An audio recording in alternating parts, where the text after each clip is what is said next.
Why does it keep defaulting? Ooh, my fucking VR headset microphone. That is not what I am using today. I don't know what this voice is. Hi, hello. Welcome on in, y'all.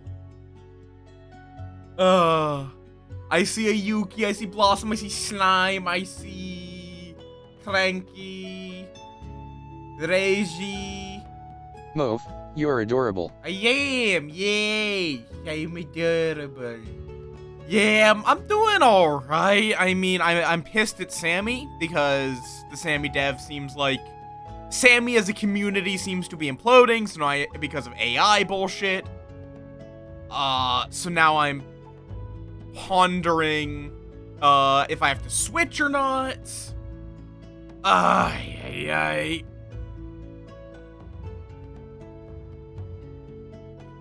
We will see. For now, I'm still using Sammy, because Cranky, thank you for gifting a sub to KO, you bean!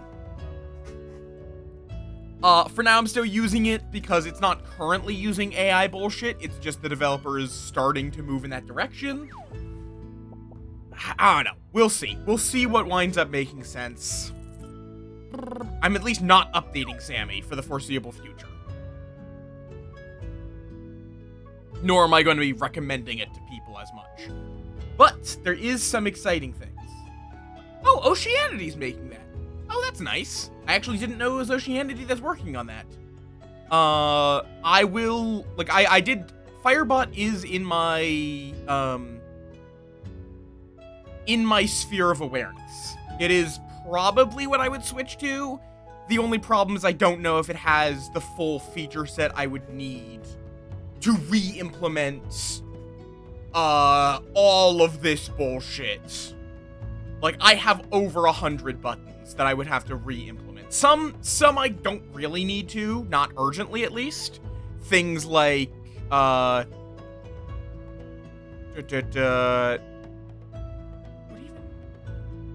even is this? Oh, wait, I know what this is.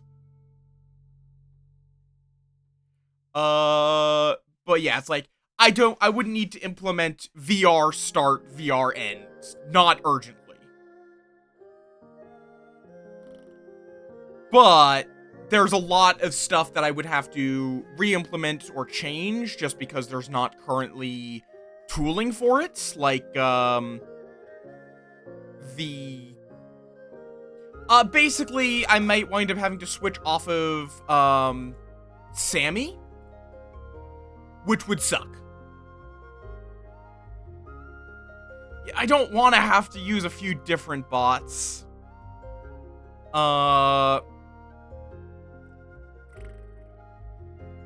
And I'm giving those as example, but we will see. For right now, it is not something that directly affects, oh,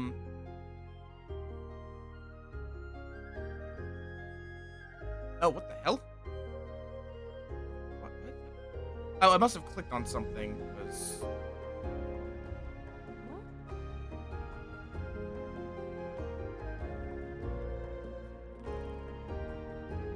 I don't know what I clicked on that popped that up.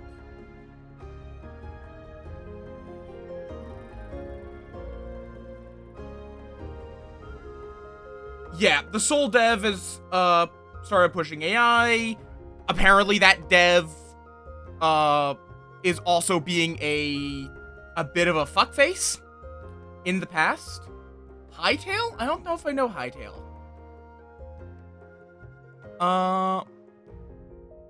Yeah, no, he's been banning a lot of people, who are rightfully pissed over it. It's a bad state. We will see what it winds up shaking out as. Plain and simple. I am not yet settled on switching. I am not yet settled on staying. I am just like, I just want to be a moth on the internet. No, he did create an AI. It was, at least it was renamed AI discussion. Oh, fair enough.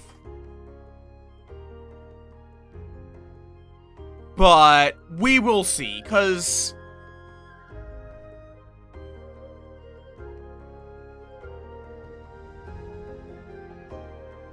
Nom the Moth.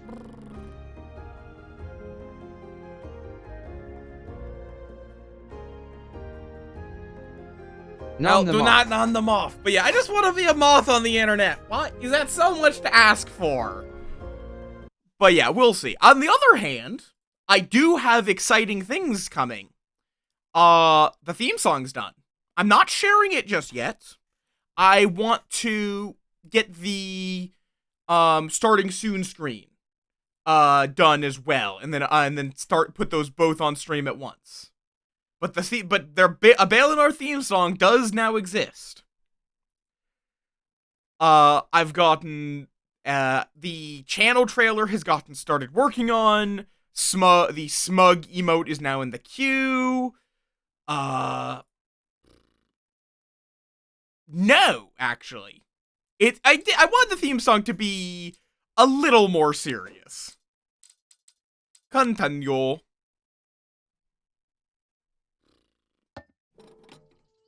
Oh, that's funny. Apparently I ended the stream on a Tuesday in-game. I was like, wait, was it talking about IRL Tuesday, or... okay, yeah, so we need to get to the Hall of Shields, which it's pretty obvious where the Hall of Shields are. Can anyone point out to me, where's the Hall of Shields? I don't know, it could be anywhere. It could be fucking anywhere. But I would specifically need, I am marked by Jupiter. We also did get this. And that could be the cat, but more likely, one moment, it's going to be, it is marked by the planetary metal of Jupiter. I am marked by tin. The question is, where would there be tin? Or is it that face? Oh, here. Nope, here we are.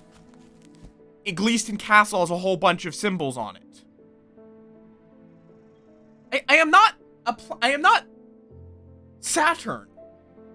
That's not even Jupiter, Mikasa. That's Saturn.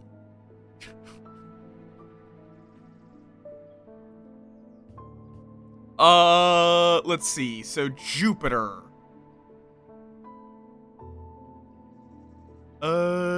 Looks like a 4. So here. Yep. The mark of Jupiter on my map leads me to a square room on the ground floor. Other than an intriguing torn note, there doesn't seem to be anything of interest, until I notice that the bookshelf is mounted on a runner and can slide to one side. I push it, and it glides easily, revealing a hidden recess in the wall behind it. That is a hard question to answer. I think it would be something like C#, but it depends a lot on exactly which type of programming. There's a lot of asterisks on that. Oh, okay, that is also true.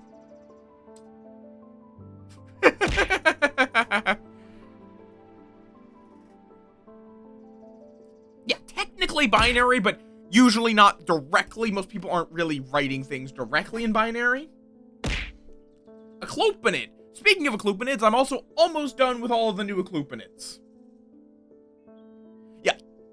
Binary is not really a language as well. Like, I mean, I guess, then it would be assembly, would be the level above that. That most people, that is the lowest level language that I'm aware of, at least. That most other languages wind up converting to assembly. Let me see. How many aclopinids have I gone through? I need to do 1, 2, 3, 4, 5, 6, and then Mikasa is making their own. Kinda? Also, we have a two-part note now, because I'm pretty confident in saying the castle vaults are blocked by a diurnic seal. It can be opened by any object made from silver or gold that produces a diurnic field. So we need to find an object made of silver or gold that produces a diurnic field. Fair. It's a pretty simple system, to my understanding. And a diurnic field looks like this. This is tin. Or no, stone. This is gold, though. Does not produce diurnic. That looks like gold, not diurnic. That's tin, I remember. Is this gold? Bronze, damn. Oh, wait. Gold diurnic field. Okay. So we can take this to the castle vaults.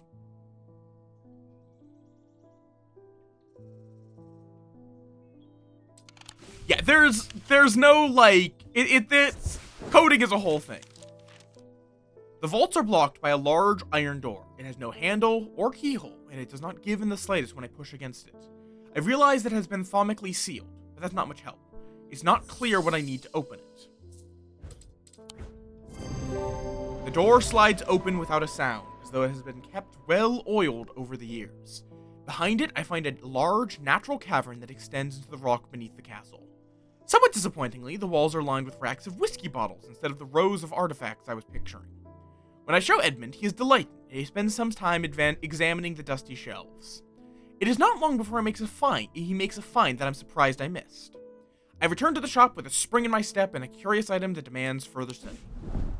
Ooh, hello. That's real neat looking. I wouldn't be opposed. If you wouldn't mind, cause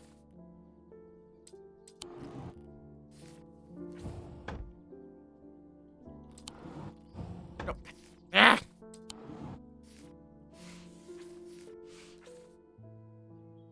Yeah, there is a lot of languages out there. Depends on exactly what you want to code and all that. But it was a joke in the end. Let's see.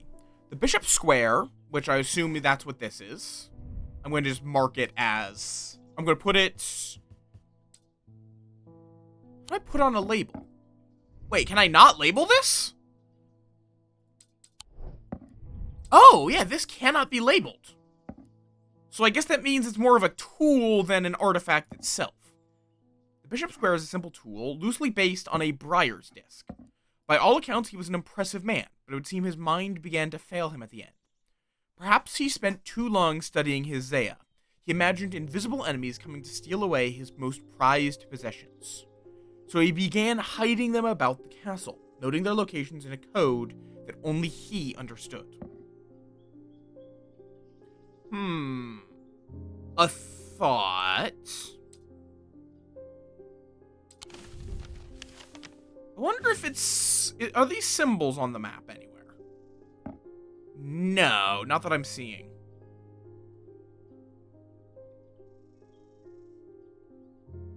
Also, more importantly, the code is under a MIT license, to my vague understanding.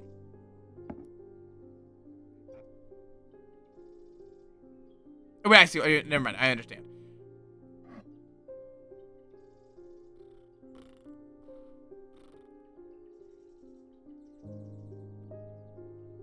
Like, to my vague understanding, at least the base code is MIT licensed.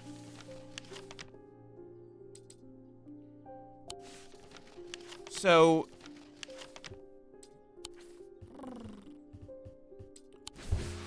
now let's see though. What do these symbols mean? We got... Are these the seasons? Because if they're the seasons, I think I know what this means. Seasons, yep. Autumn, spring, summer, winter. Because up here it says Mars in winter, rising in summer. Mars in winter.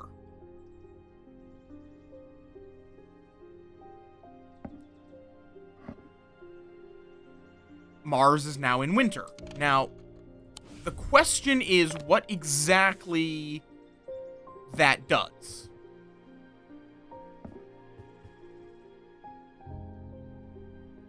Rising in summer. It could be that it's pointing at this room. That is the only room it points to when you put Mars in winter. And then rising in summer?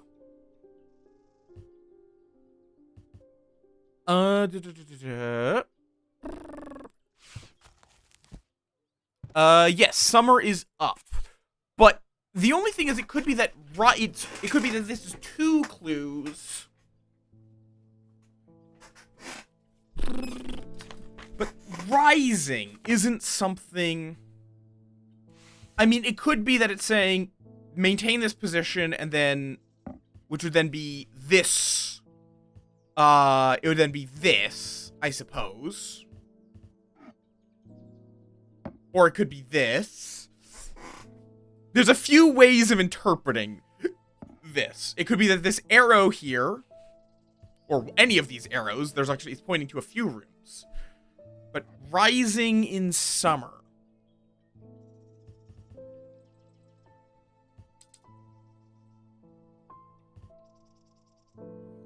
But yeah, Mars in winter. I think that this is pretty obvious. Rising in summer. Is it saying just click here, click in summer? Which would be the kitchens. Or it could be Hardwick Tower.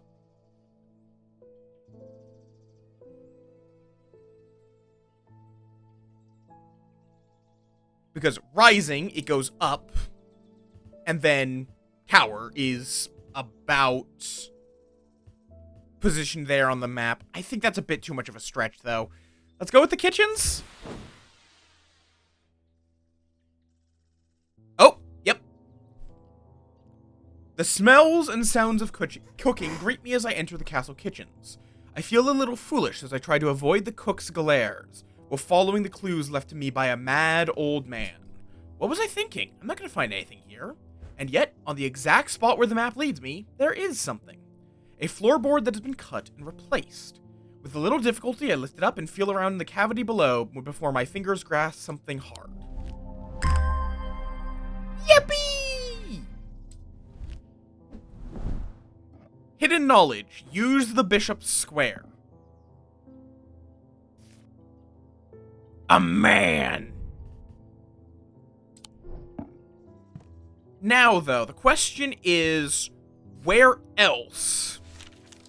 Like, I don't think the Bishop's Square is done. I think we've just done the question is, well, yeah, because rising in summer, so I think it has to be that we've done this clue. But the Bishop's Square is probably going to be, reused on this map. Where it's just going to be like, put this on this, and then blah, blah, blah, blah, blah. It's based on the Breyer's disc from the first game, so. Yeah. Now, what are your symbols? And do you have any weird, thingamabobs? Hard and cool. Wait. A chalky black residue. Okay. Nothing to remark for scent and sound. Or inner perception. Hermetic symbology. That is the symbols of... I love this game's vibe. That's no, not really phosphorus. I don't know. What did happen to your blaspheme god?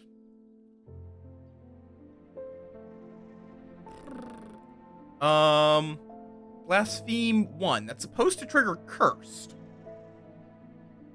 Cursed. Why is Cursed not working?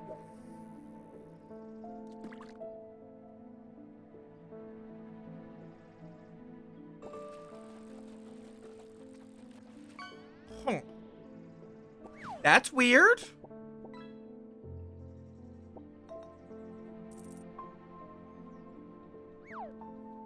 One moment. Did it not?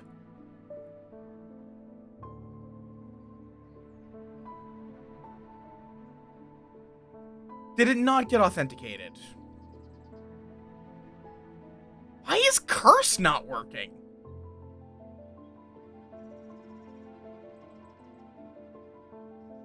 Oh, shit, it's all queued.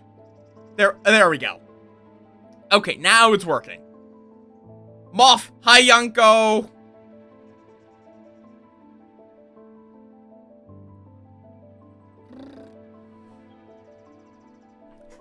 Okay, it's fine.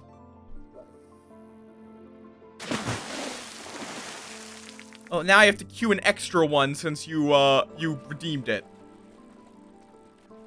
Ah, why?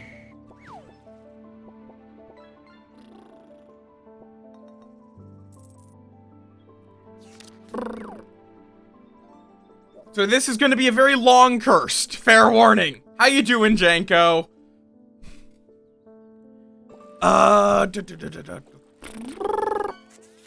I blind? I don't see this triangle.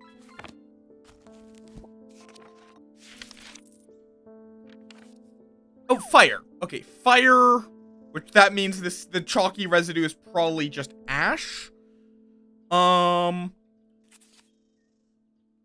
it's fire.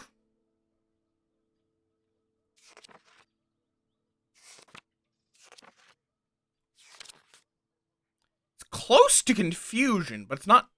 It's an extra line, so it doesn't quite match confusion.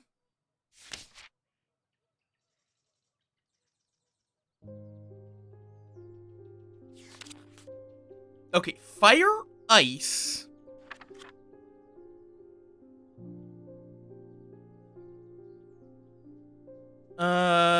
Is it paralysis?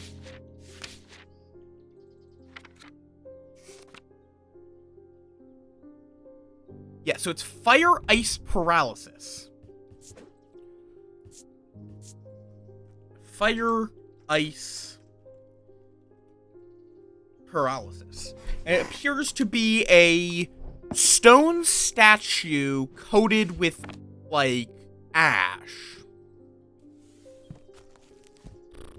Let's see.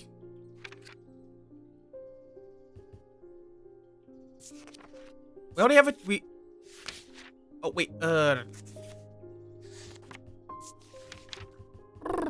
let's see. Loam. No. Heart chamber. Pit. Earth the sun. No. Yeah, not sure what this is. It's gonna remain the undocumented. James Herschel. Can't say too much, but it has fallen to me to carry a secret that people would kill for. That people have killed for. It's a lot of weight to carry around my head, and it's getting harder to bear around certain family members. It occurred to me that it would be safer an ecumenical. I think we do have an ecumenical.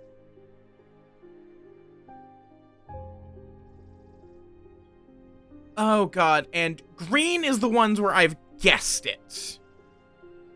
But it's not confirmed. Right? That's how I have it set up? Which also this we know is a spirit vault that's just empty. Yeah, because we did use the Hunter's Boon early. True, I do forget that they have an index now. But I don't know if we have. Let's see. Fire would be a Siren Ward or a Loam. Which it's not. No mention of ice and paralysis. I think we already know all the ones of paralysis, so. Not useful. Let's see. An ecumenical. I mean, this could be an ecumenical. It is a receptacle commonly featuring a memento mori. So it needs some kind of reminder of death.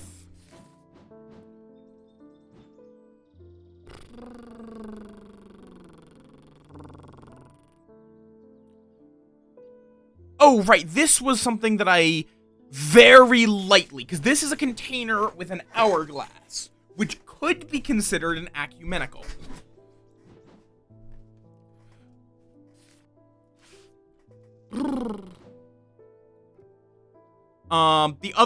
It's the only thing that's like a container. Let's try it. Yep. Yippee!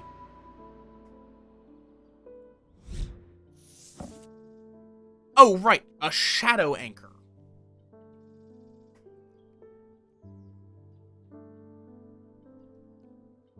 So I'm using the practice of shadow casting. So they can basically be anything, but they will produce a field from the individual branch. So this is an ecumenical. And yeah, there is an unpleasant sensation at the back of one's skull. And why? That's fair, Janko. Bonus ducks. I'm a little out of it myself, partially because of the whole Sammy bullshit. I forgot about this. People are getting restless. The followers of Holgar have been marching through the streets with that crazed priest at their head. Not long ago, that sort of behavior wouldn't have been tolerated in Undermere. Now there are people joining in.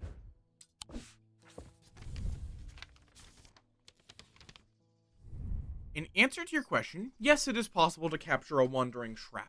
To the north of town, if you follow the little stream up through the woods, you'll come out on a hilltop that was clearly of some ancient significance. It is not uncommon to see wandering shrouds there. Be patient, be still, and they will come. Your friend, Barton. Okay. Follow the little stream out into the woods. At the north of town? As you follow the little stream up through the woods... Okay, the barrows, probably. After a pleasant walk along the beck, I reach a series of grassy mounds. The barrows. Whoever is buried in them must have been important in their time. If I'm to collect what I have come for, I will need to be prepared. Spirit Vault. I sit and wait, quietly and patiently, not certain exactly what I'm looking for. For some time, nothing happens. And then, long after my mind has drifted towards a warm fire and a hearty supper, I notice a movement in the corner of my eye. A strange, thin mist has formed near one of the barrows. It seems to produce a sort of dark light, a contradiction that my eyes have trouble perceiving clearly. The ethereal creature, for surely this is a creature of some kind, ambles towards the vault I have left out for this purpose, and I daren't breathe as it slowly nestles itself within the receptacle. Yeah, it's a mess. Okay, so now the spirit vault is filled, so I can go into the Hall of Shields.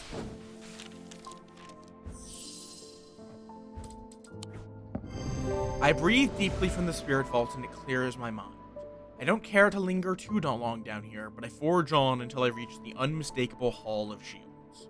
A stone sarcophagus sits on a raised portion of rock in the center of the cavern. I hold the torch close to better see the inscription on the side of the tomb. It reads, "The sun's light will reveal my gift." Mystified, I cast my eye up to the walls of the cavern and search the shields for some other clue, but nothing stands out. What was it? There was the thing that... It was like a sun. Am I not able to... Okay, no, wait. Okay, so this can be archived. Where's the book? Wait. There. Yes, you can pet the cat. It's very important that you pet the cat. It does nothing, but it's very important. There was something that was... sun. Is sun a keyword? No.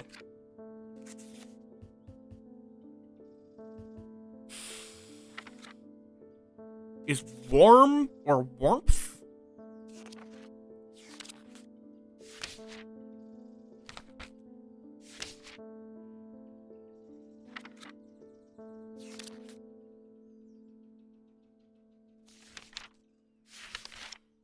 Oh no, there is sun. I just didn't go far enough. Sun bond. They carry the warmth and light of the sun. We did identify a sun bond. Where? Where did I put it?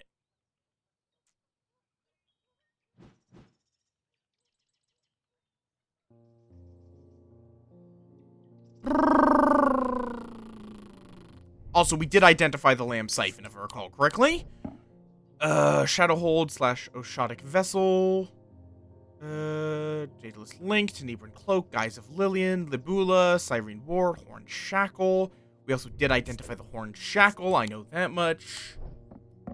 I don't think we identified the Babelia. We did identify the Ossic Ring. I have been neglecting a lot of this. We also did identify the Diverging Hook.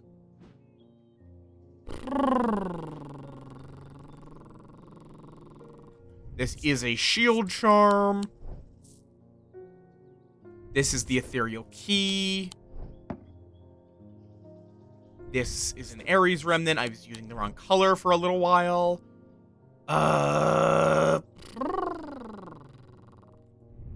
That is a Solemn Nether. I'm pretty confident we gave it to someone. Ascus. That is a Ascus. That's also a Holgan Grim. A lot of these I just didn't mark with the blue. That is a Lead Heart. Okay, where is the Sun Bond? We gave someone a Sun Bond. And I cannot find it for the life of me.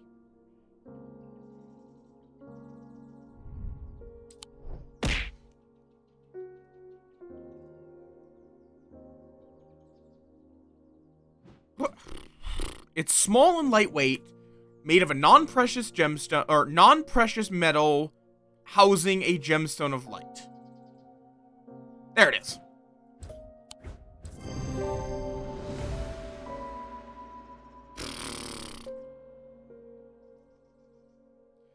Yeah, the whole Sammy nonsense is just...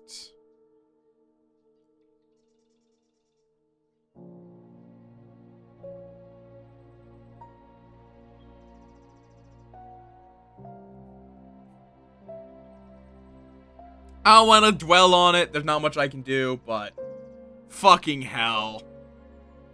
If nothing else, like, Kriz is at minimum it is, even if Sammy as a program survives, the Discord has been gutted.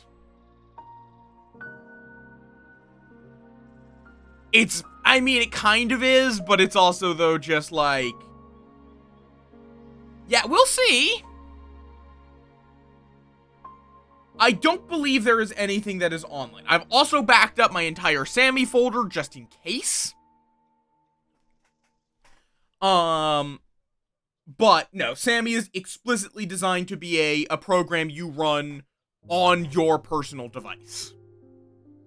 Not a cloud-based or anything like that. The Sun Bond banishes the darkness in an instant, half blinding my gloom-adjusted eyes and bringing summer's warmth to that cold cavern. Blinking and squinting, I notice that one of the shields in particular is glowing in the bright light. I reach up and pull the shield down to reveal a small cavity hewn into the rock behind it. Inside is a blood-red urn.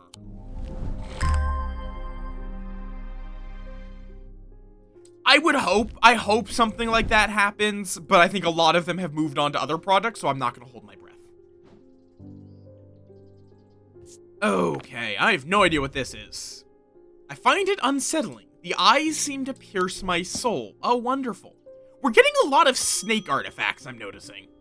James Herschel again. I got to thinking after I left earlier. Transferring the secret to an ecumenical only adds an extra step. Yes, it's safer than walking around with it in my head, but I would know where to find it. What I really need is a truth conduit, so that I can deceive them into thinking I know nothing at all.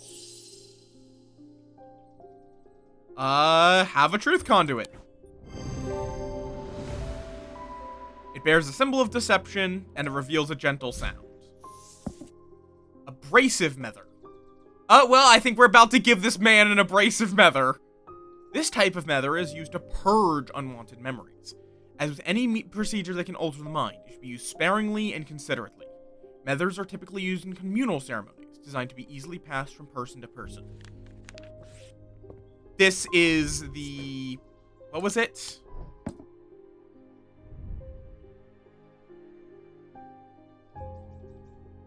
Fair enough.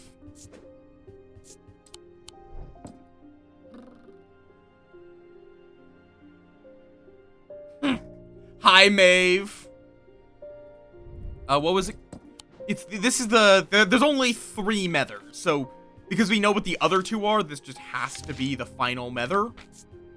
We have a restful mether, we have a solemn mether, and we have a abrasive mether. Abrasive mether.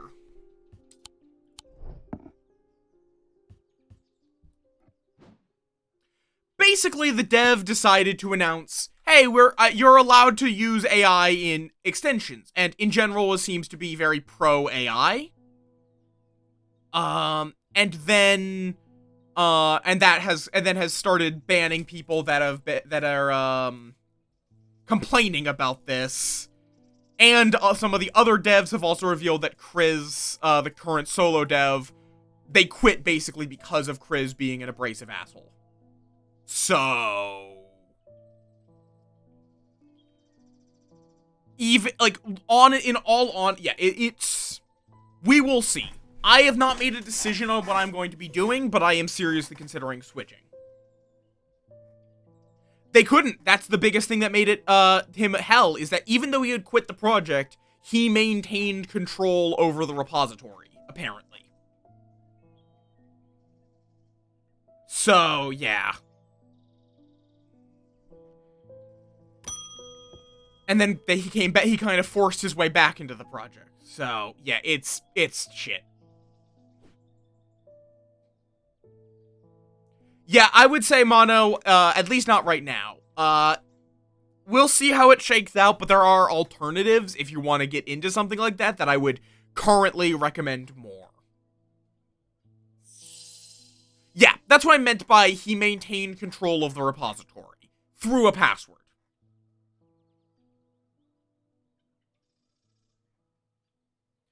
I have never felt more tired or more devoid of life. An apathy has settled in my bones that I do not seem able to shift. But while I still have breath in my lungs, I will not succumb without a fight. By the grace of Grey, I will find a way forward. Grace of Grey. I remember that, but I also don't remember what it's actually called.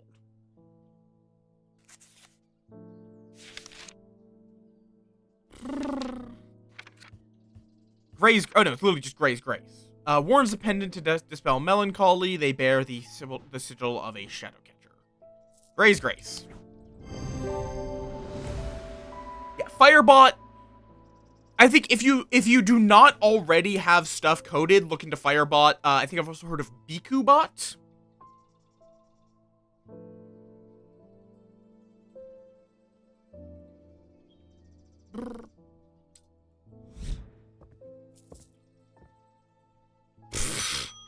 Pat the cat. Oh, hello, Barton. I've had a tip-off about something exciting. Have you come across the so-called nameless gods? Do you also know that the tall stones that you sometimes find in high places were once doorways of a kind?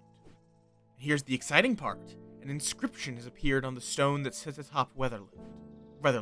This is where you come in. I'm confident that a pit will open the doorway. The other option is a Babelia to read the inscription. But they say that if you read the language of the nameless gods, you become cursed, which I can't say I like the sound of. I'm leaning towards the more direct approach, but then again, that could be dangerous too. Okay, so you're gonna either be cursed or possibly killed, but I'll give you what you would prefer, which is a pit. Fair enough? I didn't even, the Thomlick font, I didn't even remember that formless part, but it's just made of the right materials. Thank you. I hope this works. Here's a token of my appreciation. Something for you to ponder over. Oh. a fucking pillar of gold. Thanks, bud. Also, this needs to go here because it's unidentified. I don't know much about Biku bots. Those are what I would look. Those are the ones that I could say you might want to consider looking into, but right now I just don't know. I'm just like going to coast basically.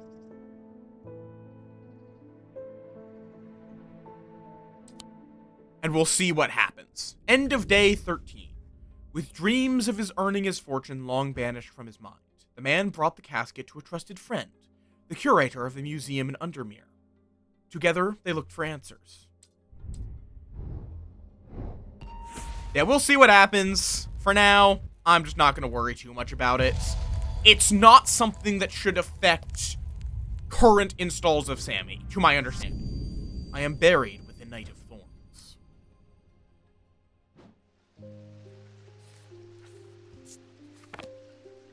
Okay, so buried, that means it's going to be in the catacombs. Knight of Thorns.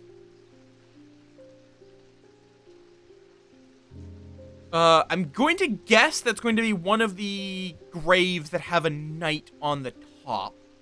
But Knight of Thorns. That's a flower, which could have thorns.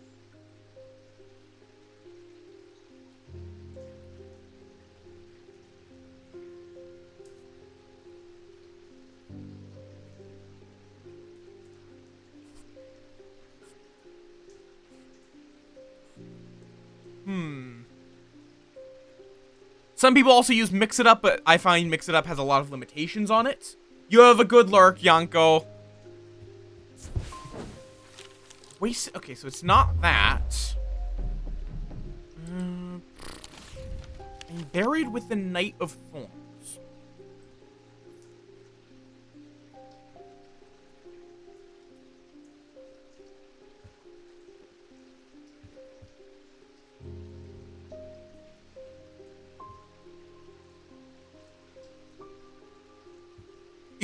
Is it gonna be this guy because he's the only one with a fucking sword? If so, that's Link. Oh my fucking god. How is that the Knight of Thorns? Excuse me. That is a guy with a sword. That is not a Knight of Thorns. The tomb of the Knight of Thorns resides along an ossuary filled with the unknown dead from the Battle of Sutherfell. It is an unpleasant place that I do not plan to linger in. Happily, I am able to find the item I came for without any difficulty, and I quickly leave and don't look back until I'm out in the bright of day once more. What? Am I missing something? Is the Knight of Thorns, like, mentioned in the book somewhere?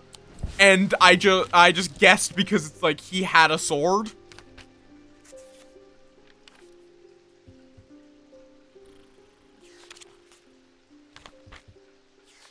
Oh, now that I think about it, I wonder. 1203. Is there a gravestone marked with 1203?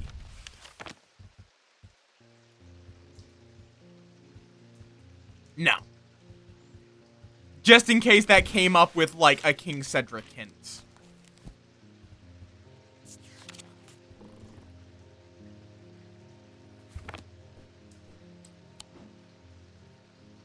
I miss it? Is there a 1203? Oh. God damn it. There was something for the Knight of Thorns.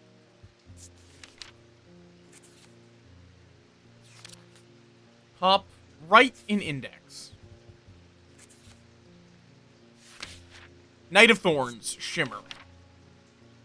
Ah! Didn't save him from being slain in the Battle of Sutherfell of 1356. Whoopsie!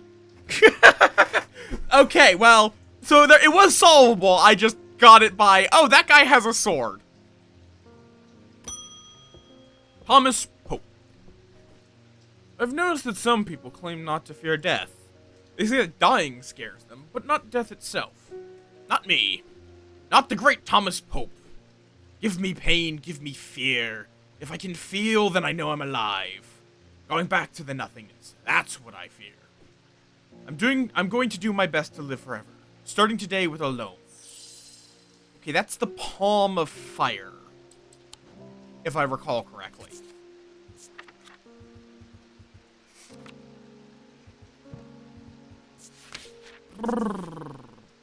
Something called a Hand of Jupiter or Fire Palm.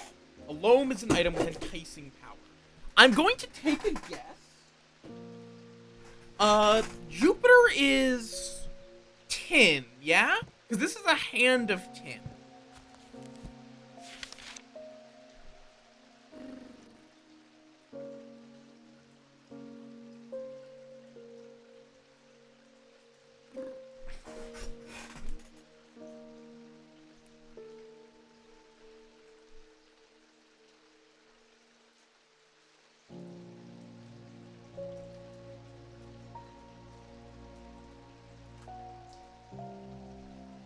$20, I think? I didn't actually buy it. Blossom was a bean and bought it for me. $18, actually. Slightly less.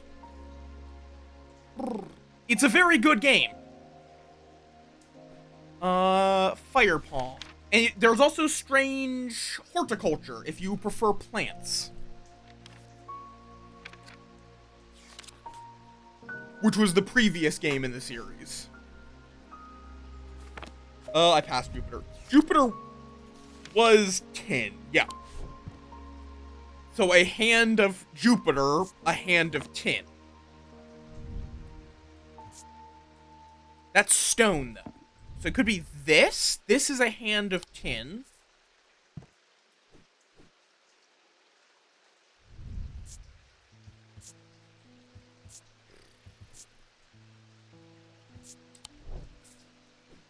But it doesn't quite match.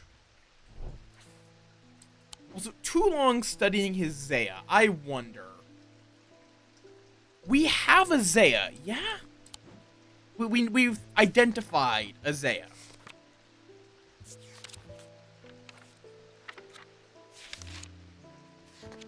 Have we? Worn about the neck to place them closer to the heart. Made of any single material with no symbol or writing. Okay, so no. It wouldn't have a symbol or writing that we could. I think we did identify something that was likely a Zaya. But we didn't, yeah, this. A single material other than wood and clay with no symbol or writing on their surface.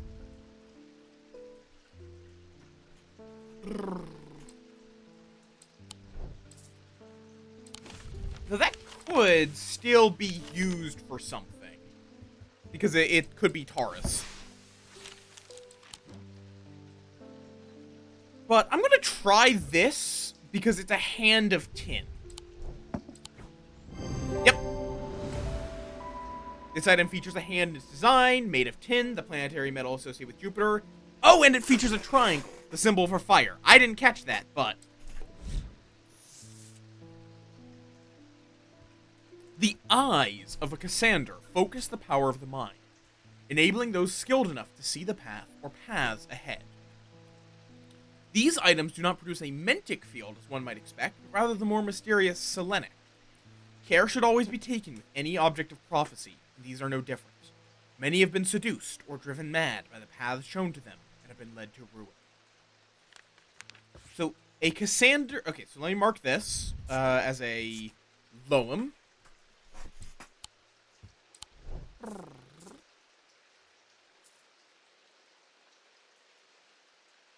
Cassander, which is named after Cassandra. I'm going to take a wild fucking guess.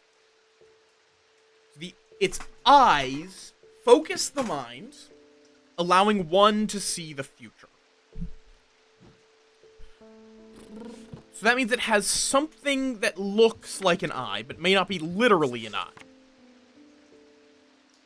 The eyes of a Cassander focus the power of the mind, but they do not produce a mentic field, but a selenic field.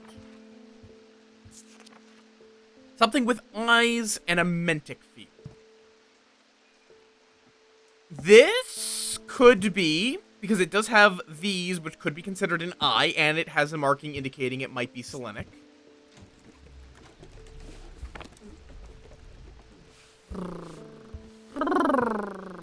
Let's see.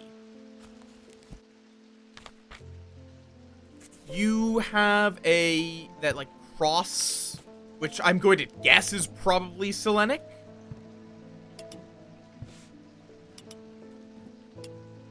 Oh, wait, no. Selenic goes up to the top. That stays where it is, and this scoots down. No, selenic is... That is selenic, yeah? Yep, that's selenic. So selenic is the DNA symbol.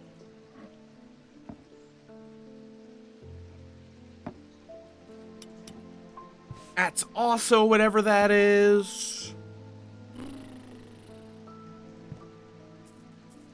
This could... This could be... Very, very rough guess that this could be a... What was the thing that I was looking at? A Cassander.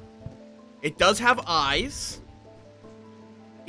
It does clearly have a connection to the Selenic discipline. And it's producing a Selenic field. That's gonna be my current guess for it. Tommy Brown! What was Mr. Potter up at Weatherloom yesterday? We found the tall stone easy enough and set about our work. Mr. Potter, he told me to stand well back when you're ready, just in case. Thought it had worked at first. Stone opened just like a door, just like Mr. Potter said it would, and he went inside. But then it slammed shut and there was a noise like thunder. I ran up, but there was no sign of Mr. Potter, and the tall stone was a stone again, and there weren't even a crack to show where the door might be. The writing on it was gone too. I don't know what that means. Now, Mr. Potter was a fair man. He paid me fair for the work. What I really wanted was a thing that he wouldn't give me. Pathfinder's tool. And he had it on him, of course. Not that I'd have robbed him if he'd left behind, but then again, he wouldn't need it if you were dead, would he? Anyway, I don't know its name, but I reckon you'll know it. It is a natural property. It's like a floating on air. Zeddy could use it to find his way, even in the fog. A valence. There you go, bud.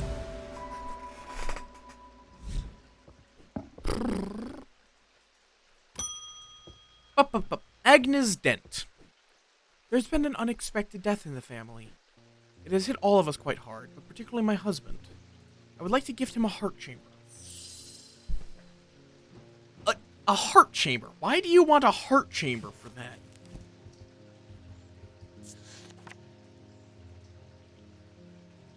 Oh, into a way to keep those dear to us close to heart after death. Okay, fair enough. But Horgar trapped its soul into something known as the Wrath Chamber, which means it would be one of these three objects. Most likely, it's this. Yep. Yippee! It appears in the sketch of Holgar. It bears a sigil that resembles the Holgan Grim mask. Brigic Charm. A powerful item that offers hope in times of worry, protection in times of darkness, and wisdom in times of uncertainty. It wields the power of the Maiden, the Mother, and the Crone, the Wiccan triple goddess. The Maiden, the Mother, the Crone. Let's see. That could also be what that is. Because if I recall correctly, that is the symbol of the triple goddess. Why? Awesome! Yeah. Actually, okay, it's specifically marked. This I think is more likely to be, the thing we just got. A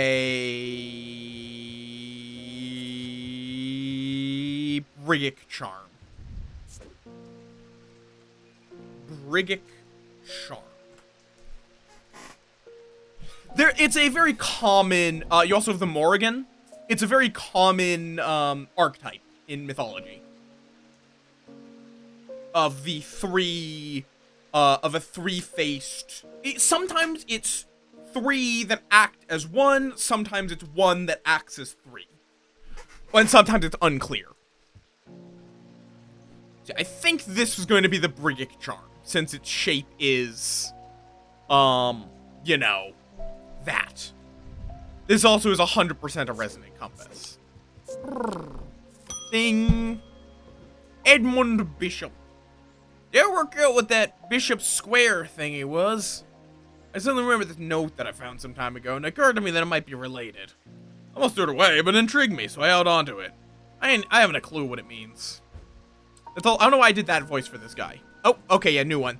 Blessings in spring, rising in autumn.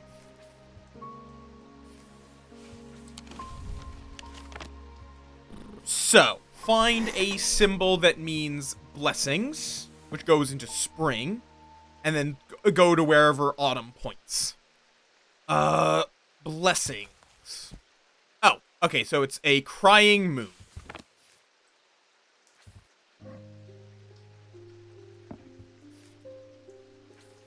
That is right there. Symbols on the map lead me up the winding stair of the North Tower. The pendant has been carefully hidden, but knowing where to look means that it does not take me long, and I am soon on my way back to the shop with a new trinket to add to our growing collection. Maybe? It's a very imprecisely described artifact in this game. The hell is that?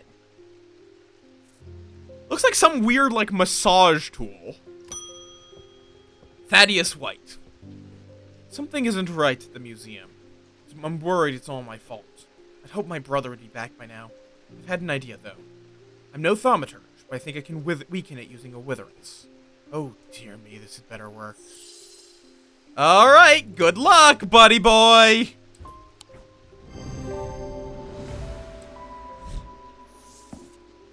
A blade is drawn across the face of a folium 6 times during the ritual of the Hand of Prior. Rare huntsmen and those wanting to prove themselves perform this ritual before seeking out the basilisk, as a folium blade is the only known way to pierce its thick armor.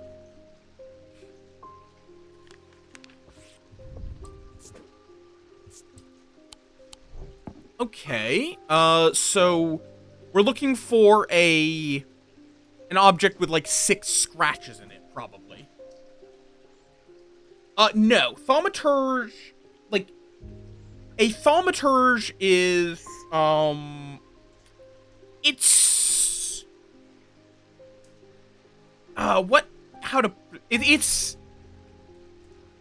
kind of just like magician. It's like, it's a very vague magical power. Historically, thaumaturgy has been associated with a supernatural or divine ability, the manipulation of natural forces, the creation of wonders, and the performance of magical feats through esoteric knowledge and ritual practice. It's often connected with things like runes and artifacts, as where you don't have the power yourself, but you are able to channel it through objects and crafting. Similar more to like an artificer, but with a little more of a magical bent. Jacob Priestley. My mind is severed. Need mether. You probably need a... you need one of the methers. Not an abrasive, that would just make your situation worse. Is it solemn or restful? I don't remember what solemn is. Okay, solemn is the one we need. Restful just helps with rest.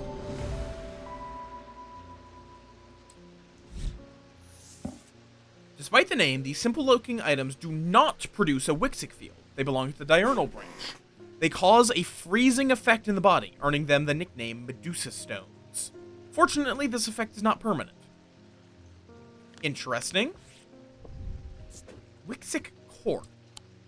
Apparently, I already set that one to blue, apparently, even though I hadn't actually identified it. I discovered something via the thaumic needle. The woman who tried to swim across the lake was compelled to do so by some invisible force. She was looking for something. Whatever it is, it's right here in Undermere. That's not all. I decided to experiment with the amber. When I was under its spell, I heard whispers. Something was calling to me that left me feeling terribly afraid. This must be what's keeping my patients in their trance-like state. I've never used a Gaudian siren before, but it occurred to me that I might be able to use it to drown out the whispers. That was this thing? Yes. Appears in the sketch of the cabinet. It's an obelisk shape like the Thaumic Needle, and it has an attention-demanding power. Carrick's Candle. These items produce an invisible light that peels back the years, allowing a glimpse into the past. Ooh. The effect is often murky and blurred, but works passively on stationary objects. They are marked by a depiction of a candle upon their surface. Which I don't think we have any items with a depiction of a candle. But that's a really cool item if it actually works. If you can actually use it. We still do not know what this is. We've had this, like, since the beginning of the game, and we have not been able to figure out what it is yet. It's not been necessary. The curator learned that the Nalian casket is a dark article, a class reserved for the most cursed and the most dangerous of objects. He locked it away deep within the museum's archives along with other such artifacts that are best kept from public eyes. Here's the thing about that, Yuki. The Gaudian Siren actually sounds pleasant to be around. Chihuahuas are great creatures. I just like giving them shit because they are very barky little creatures. An axe. This could be Holgar related, could be much of things. I'm under the barn where the axe meets the tree. You are under the barn, like, so you're under the lumberyard?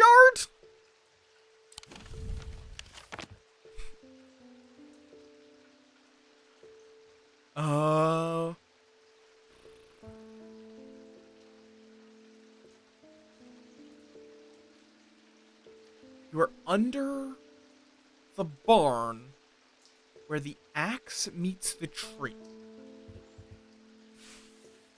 I feel like that has to be an undermere. Because unless there's like a lumber... No. And there's no way that that would be... Like, the couple of things I could think of is, one, there could be an area of the map that is shaped like an axe, which is then meeting a woodcutter's lane. Maybe. I'm under the barn where the axe meets the tree. Oh! Pine Road, Woodcutter's Lane. You're under the barn where the axe meets the tree. That could be here or here, but more likely. Yep.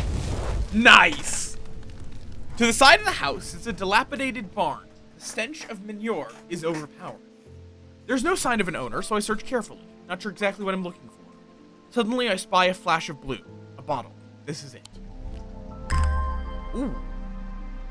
That is schnazzy. Simeon Green. Good morning. Yes, and to you too, Jupiter. I'm getting more concerned about my mother. Hearing about that poor lady who drowned frightened me. But she'll turn up. She always does. I've had another breakthrough. I feel like her mother is not going to turn up. This time, I'm certain it's a clue that leads to another hidden part of strange antiquities. Ooh.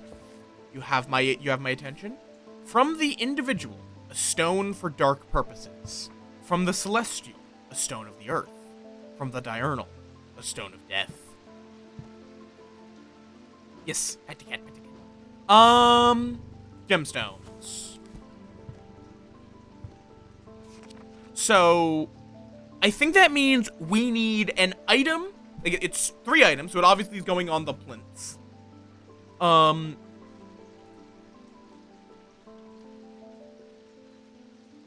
Aquamarine is a great stone. Yeah, so we need a stone for dark purposes. So we need I think we need an item with the individual field that that has a bloodstone. That is going to be my guess. Then we need one that is of the celestial field with a...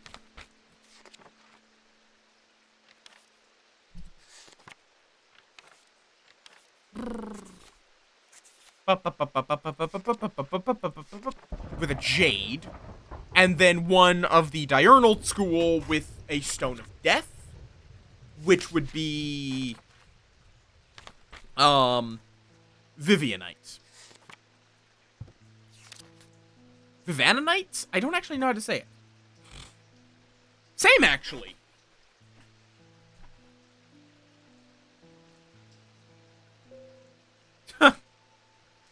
Okay. Now, then. No, that's not the one I need. Where's the one on... Nope. Or no, I do need you, yes. And then I need to... So, you go there.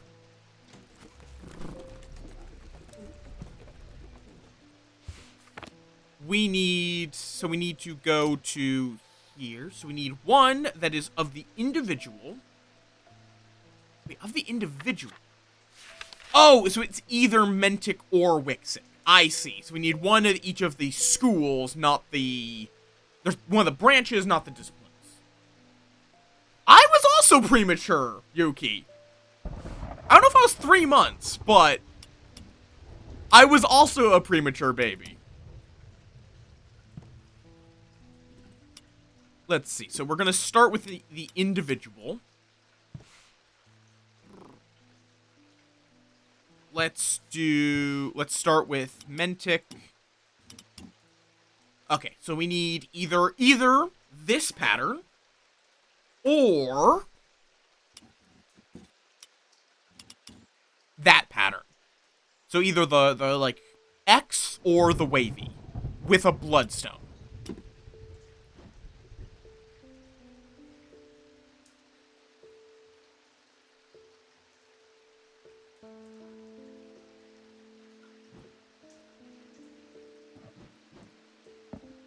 Okay, that was easy.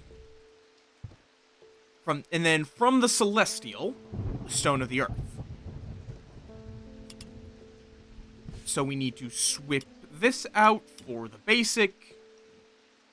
Then this goes a little down. Oh, okay. So the DNA or...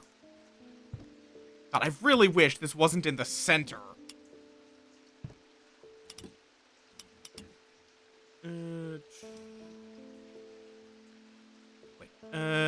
Oh, other way. Wait, no. Did I already get Selenic? And then I need... Oh, right. This needs to not go all the way to the top. There it is. So we... DNA or the 3 rings. With a jade.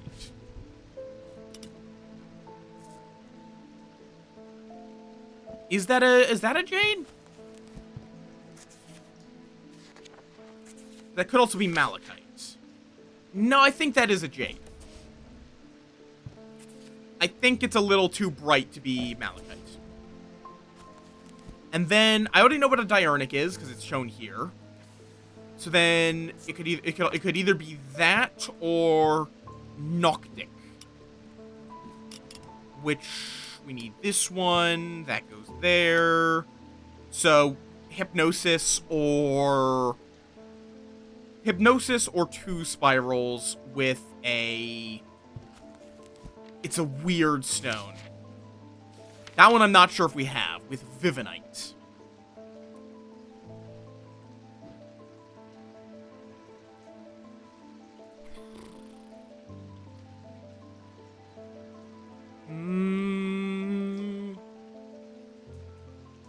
Do we have any that have Vivanite? Oh wait, you have Vivanite.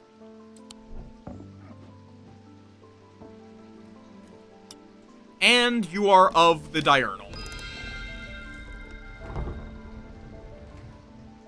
Okay, you want the clock to be a half.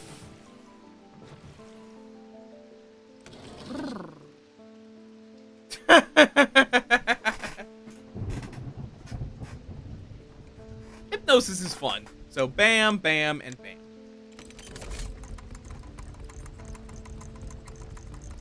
Hello there.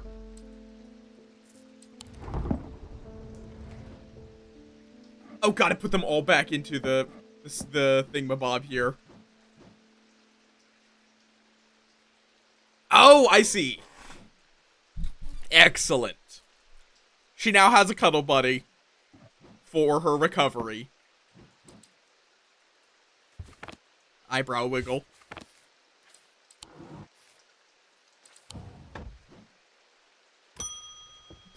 Jacob Priestley. There's a bunch of Priestleys. Thank you for the nether. I have seen to the yawning deep. I have seen beauty behind the comprehending mind. The price is steep, but I pay it gladly. My shadow anchor, broken, must replace. This man is not okay, but I can't make him okay. It's not my job to fix it. It's my job to tell him shit, I guess. Okay, so it can be anything, basically, but it will always produce a field from the individual, which was Mentic.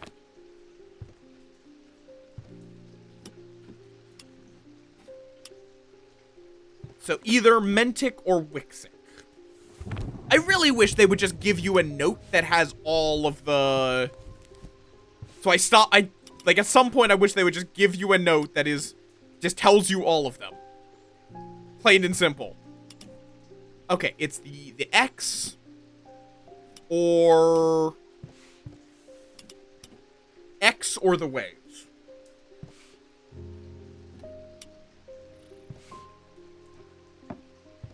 Not you. Not you. Oh, okay. That would make sense. It's also, like, it being a hand also could be connected to an anchor, so fuck it. Nope, you are not a shadow anchor. Like, I don't know, what more do you want me to... What?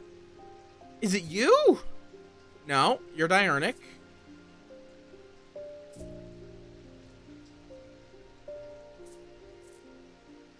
No.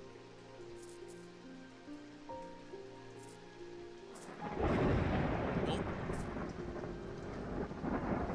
Okay, this could be it. It is a totem. Though, and it doesn't have gemstones. It could be this? Blue gemstones. What would a blue gemstone mean? Is it of the mind? An anchor between body and mind. This is it.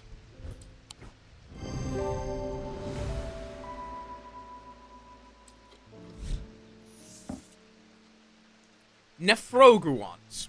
These were once worn by the necromancers of the Five Knolls, who used them in their rituals of resurrection.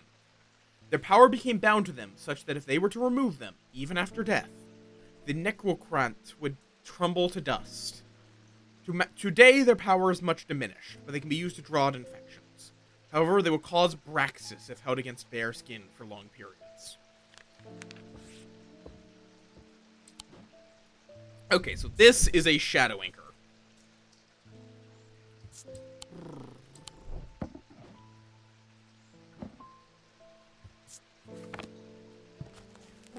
And that thing that we just got is Necroquant.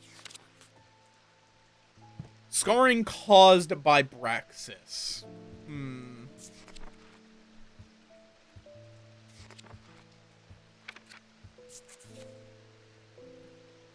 I mean...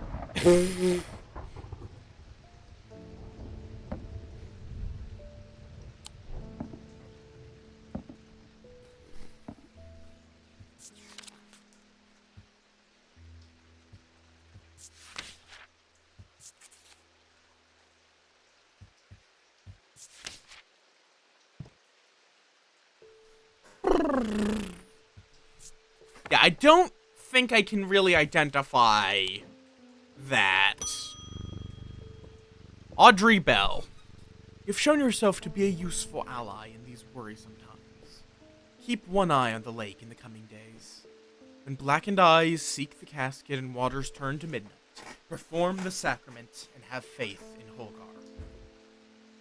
Interesting.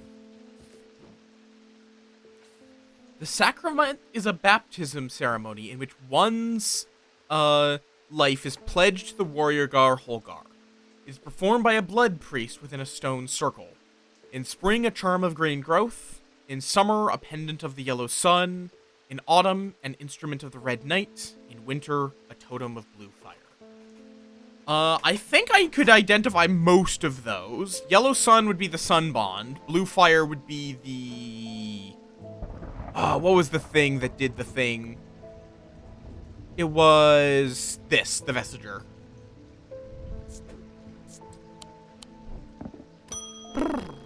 David Schaefer. I'm afraid this letter was sorted incorrectly and has ended up doing a round trip to Kendall and back. Better late than never. How do I try to put that down? I've spent a long time looking for an object that is believed to have been lost somewhere in the catacombs.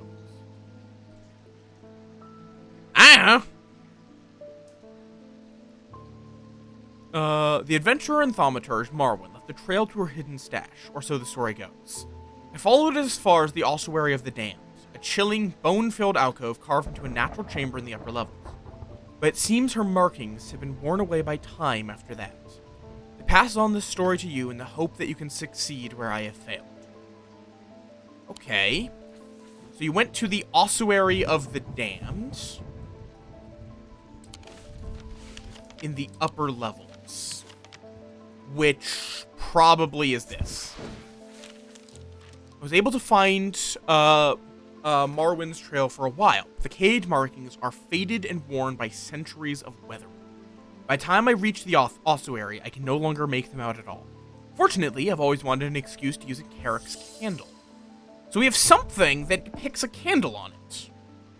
What? Or I'm not able to do this yet. One of the two.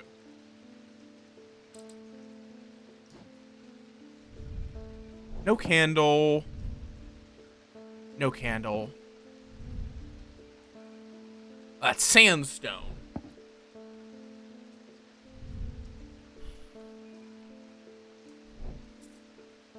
None of these depict a candle.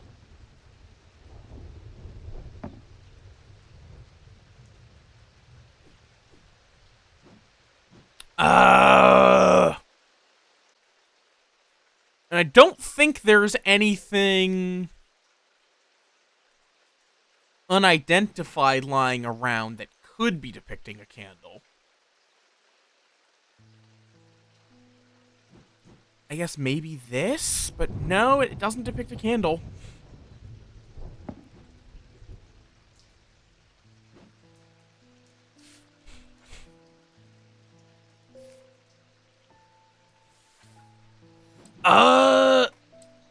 Okay, so I'm going to need a Carrick's candle for that. I could go try to do the sacrament.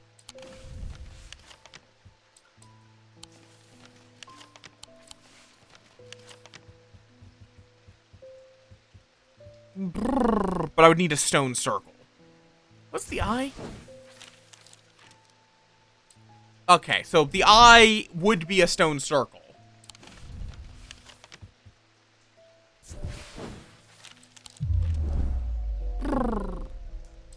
Okay.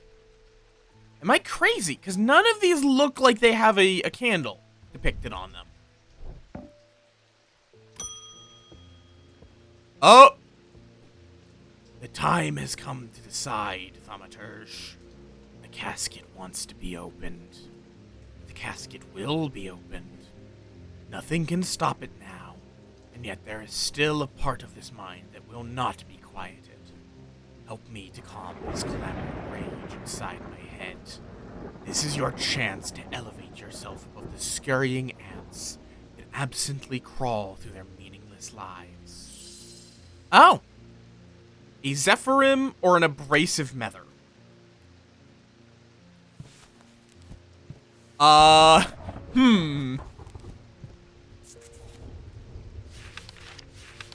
fascinating.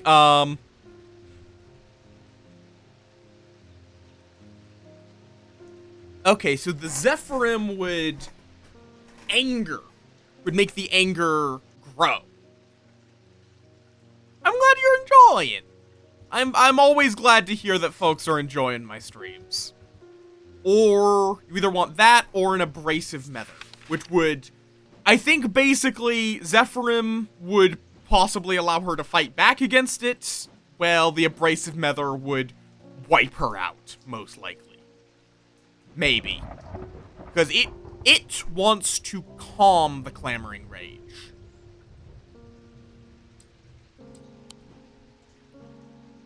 And I feel like calming the clamoring rage would end poorly for a lot of people. It gives us off a scent like that of a brewing storm. Have a Zephyrim.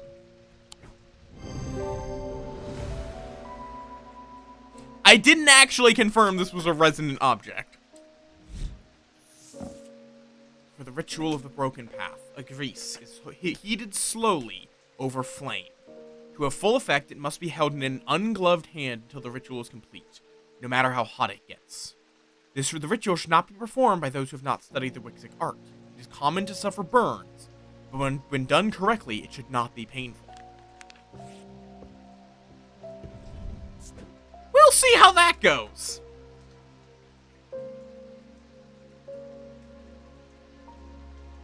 Zephyrim. We'll see how this goes. I have chosen to piss off the Eldritch entity. I don't know how this is gonna go. But the problem with storing powerful dark artifacts is that slowly, inevitably, the darkness seeps out.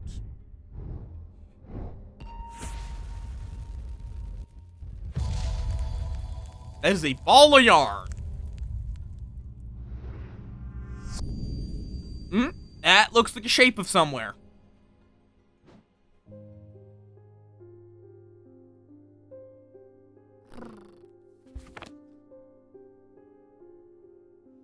A little pissing off, as a treat.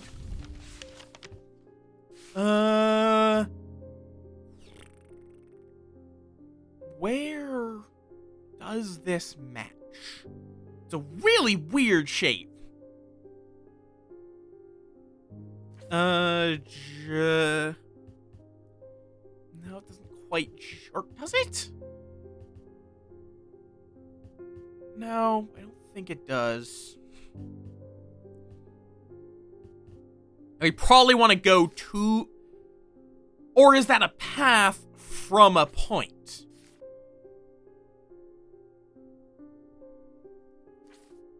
And then we end here. In which case, what's the point?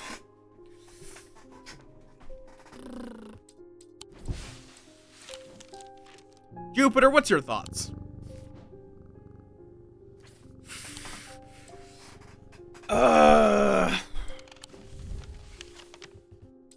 It could also be in here, but... Actually, maybe. No, there's nowhere that has a long enough line for that. And I don't think there's anywhere that it would make sense for this to be the path you take.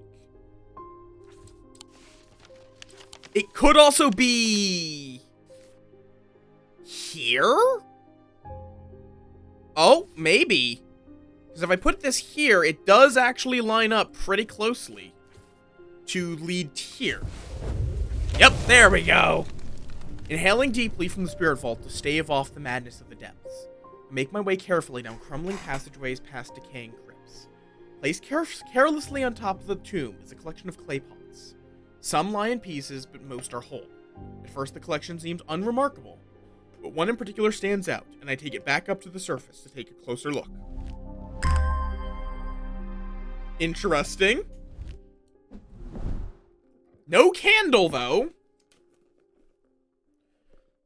That was the defining characteristic of Carrick's candle, right?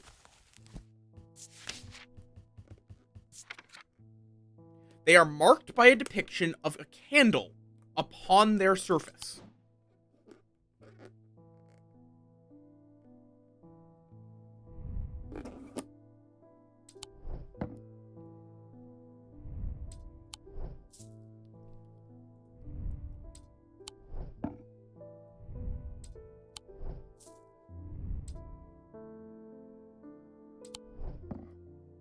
Am I crazy? I feel like I should have this thing by now. I am crazy. Gotcha. Am I crazy about this in particular, becomes the question. I'm not seeing a candle.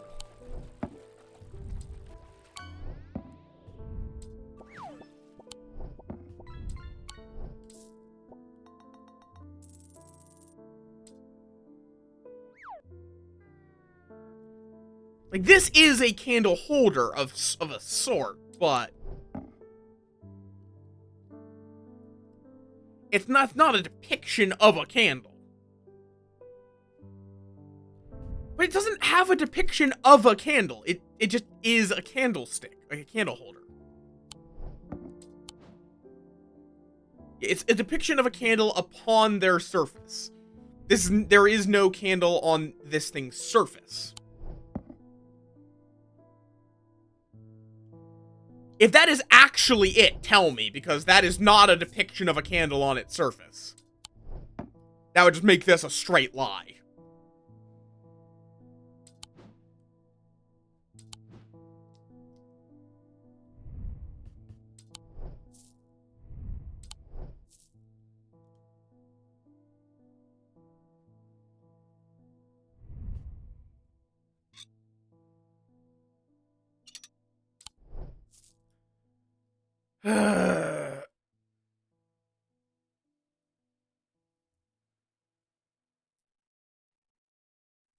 Like, I'll try it.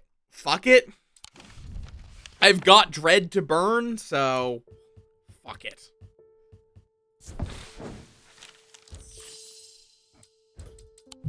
Okay, cool. I was correct.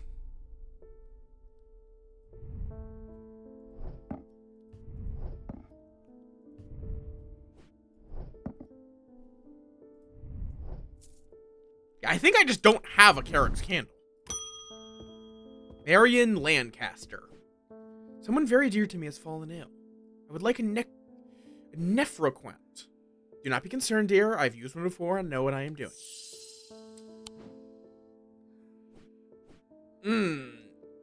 Okay. How am I to identify a nephroquant?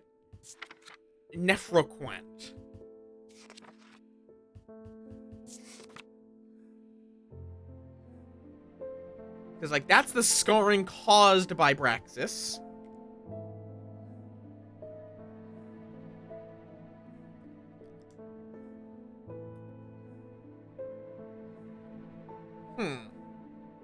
You're worn.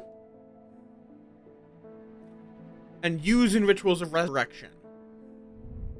That's darkness, not death. It could be this. Oh.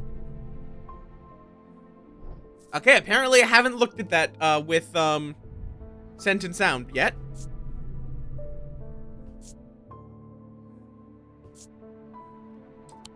But I don't think that's...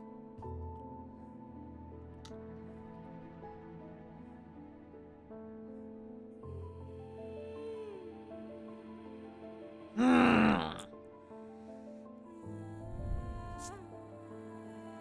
don't like that there's now singing. That feels concerning.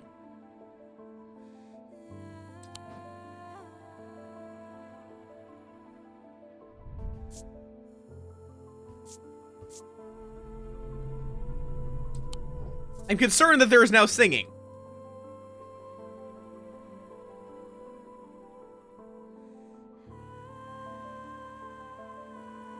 There were once born... It is! It's just like... It's a little concerning.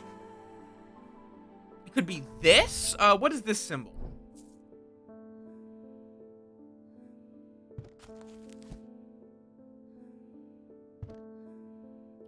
Because I would expect a symbol of life, death, resurrection. Is there a symbol for resurrection? It could be a symbol for rebirth. Also, now that I think about it, this is not identified. We just have the symbols for it.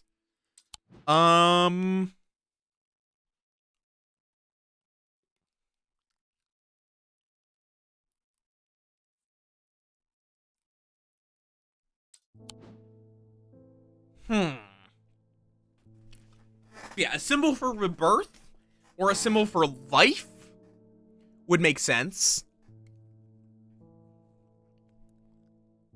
Let's see. This is the arrow, fire, and wax. Oh my fucking god.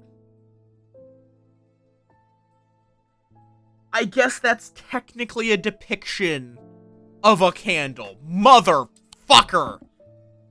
You cheeky little shit!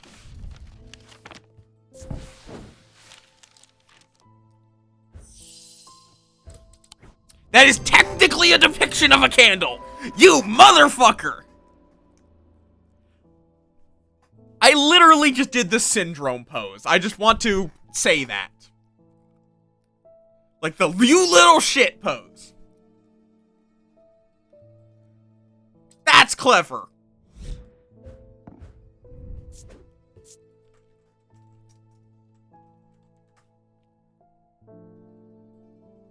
Syndrome from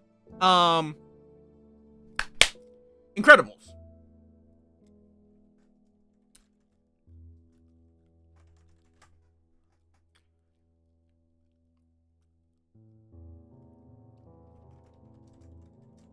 Or no, you dense motherfucker. That's the like pose I did, if I recall correctly. Yeah. I've just also seen it used as you little shit.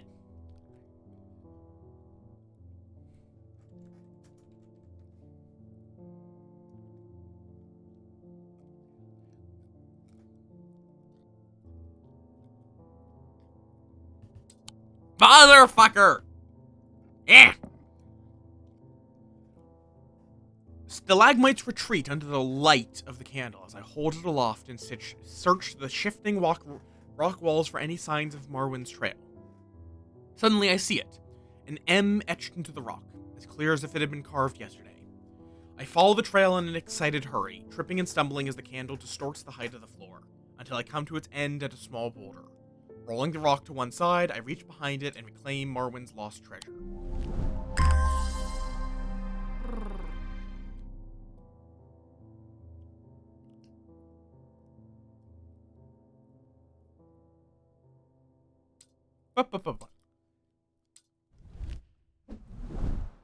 That is a very unusual. Gives you goosebumps.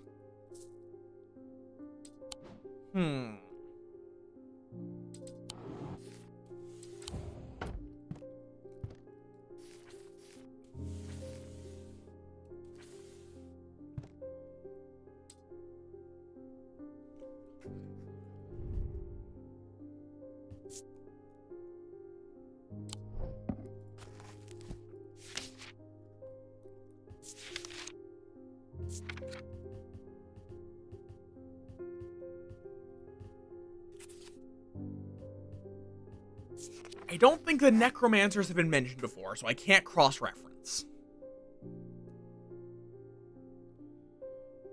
They have powers of death and resurrection. Like they're connected to death and resurrection. Which would make me think they would have the symbols for one of those. This is the symbol for paralysis, which wouldn't make sense. It also has to be something that could be worn, not held. As it does mention that they were worn by the necromancers of the Five Knolls. So that means it's one of the pendants, not one of the totems or similar. This is symbols of weather. This is a symbol of... It could also be that it has a symbol of health, but I don't know, it's... I don't know, what am I missing here? That's the question. I would expect either the symbol of rebirth or the symbols for life or death. Those, I think, are the three symbols that would make sense to see here. Or a gemstone of death or life. Which could be amber for heat and life. It could be Vivinite. Vivinite would make the most sense to me. This is like warm ice fire, ice fire, ice fire. Feeling of disquiet.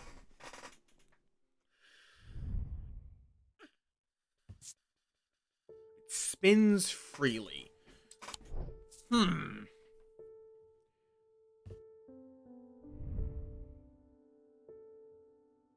Let's see, those patterns don't really look... It feels unusual. Not hot, but energetic. Producing a low hum.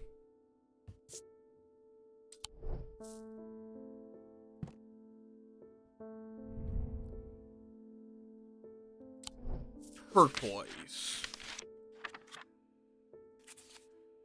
Which is aquamarine, stone of water. I guess it could also be bloodstone?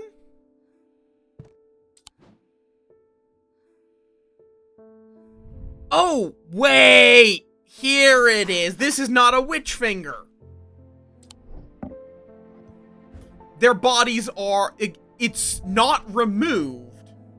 Because even after death, the necroquant, the gold ring there, would crumble to dust. Motherfucker. Then I have no idea what the witch finger is. And is attached to his hand, scarred by Braxis. A Dread Vivint is the only way to handle some of the more dangerous artifacts. It can siphon power away from oneself for a time. The power rising off a Dread Vivint is subtle but noticeably invigorating. These objects represent the balance of life and death, of good and evil, of hope and despair. I am gonna put my guess that this skull is a Dread Vivint.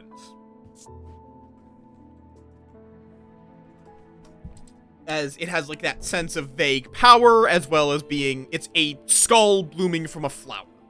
So this is not a witch finger. I have no idea where or what a witch finger is then. We had a quest that would have accepted a witch finger, but... So this is a necroquant. I have no idea. Is this the witch finger then? Is it metaphorical? That's the witch finger, isn't it? Said to be the severed digits of the Witch of Undermere. But moon? Why would it have a symbol of a moon? High Green Church, home of the witch. There is a tree back there. Motherfucker. It has a witch sign. I don't know why it has a moon on it. The symbol of silver. Witch's finger. It's not literally. I'm pissed about that. I'm grumpy about that. This is the witch finger.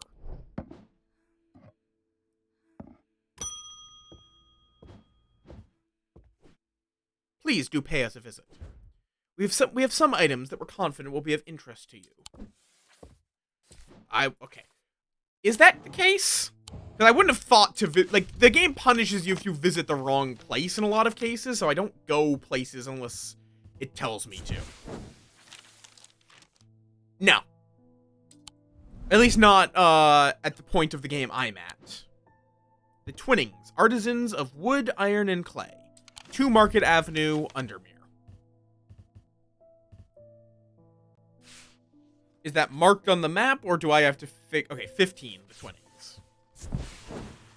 The man who dropped off his card introduces himself as the owner of the Twinnings, an unusual, sprawling series of grotto-like rooms, filled with handcrafted carpentry, ironmongery, and pottery. He leads me past wooden chairs and strange iron contraptions to a room unlike the others. It is filled with small trinkets, ornaments, and jars of various sizes containing ominous-looking liquids and organic materials. Now, it might not look like much, but there are some items of value among the junk here. Take your time and let me know if you find anything interesting.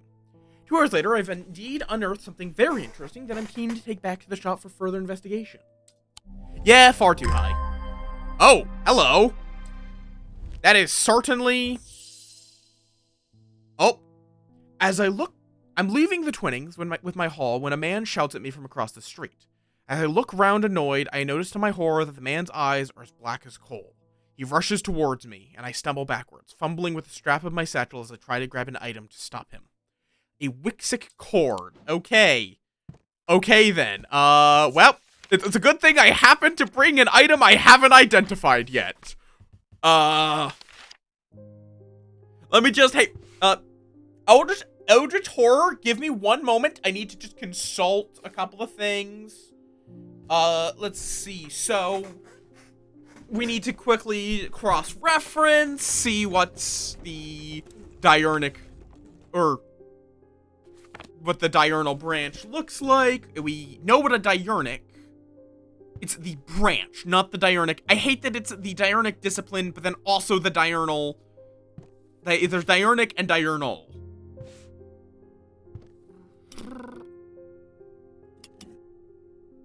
Okay. You go to the top, you go here, and... Oh, whoops, wrong one. Yep, okay, so it's...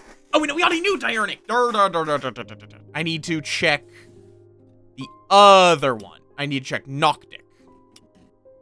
Okay, spiral or the two circles. It is a simple-looking item that could be in some way described as a cord that produce a freezing effect. It could be this. It's producing the right field. Paralysis. It's on a cord, and it's also kind of a cord in how it circles. And it's all paralysis. Wixic cord. Yippee! It features many symbols of paralysis and produces a Noctic field from the diurnal branch. To my relief, the man goes rigid almost immediately and topples forward onto the cobblestones. I turn and run, wanting to put as much distance as possible between myself and the creature. When I finally come to my senses, I realize I should alert Dr. Robertson. But by the time I return to the Twinnings, the man is nowhere to be seen. Well, man's dead. So this is a Wixic cord. How y'all doing, by the way? Not just Wixic. Wixic cord.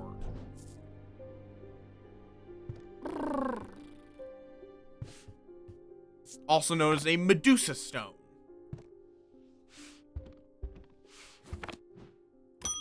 Let's see, though. This is of life and...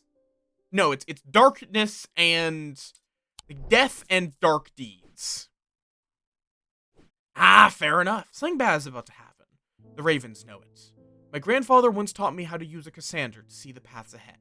I saw what it did to him and vowed never to touch one again after he died. But the gnawing worry of what is coming has become too much for me. Okay. Oh, it's probably this. It has eyes. Green.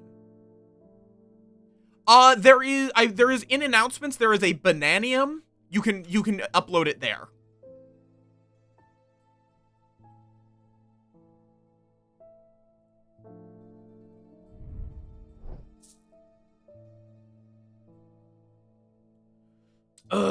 Okay. So, we're looking for a Cassandra. Which, do y'all know the myth of, Cassandra? Because I realized I referenced it earlier, and some of y'all may not know about Cassandra. Yes, more!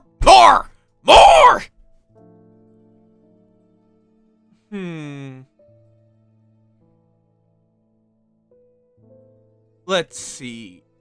It could also be that tree, but... Don't actually feel pressured to do it, but if you're interested, join. I want more. But don't feel like you have to. green. Let's see. What gemstones are those? Small green. That could be jade or malachite. It could even be aquamarine, but I think it would come up as blue. Ah, it's so small. It's hard to identify if that's jade or malachite or something else. But it has eyes. And it's going to be of the selenic field.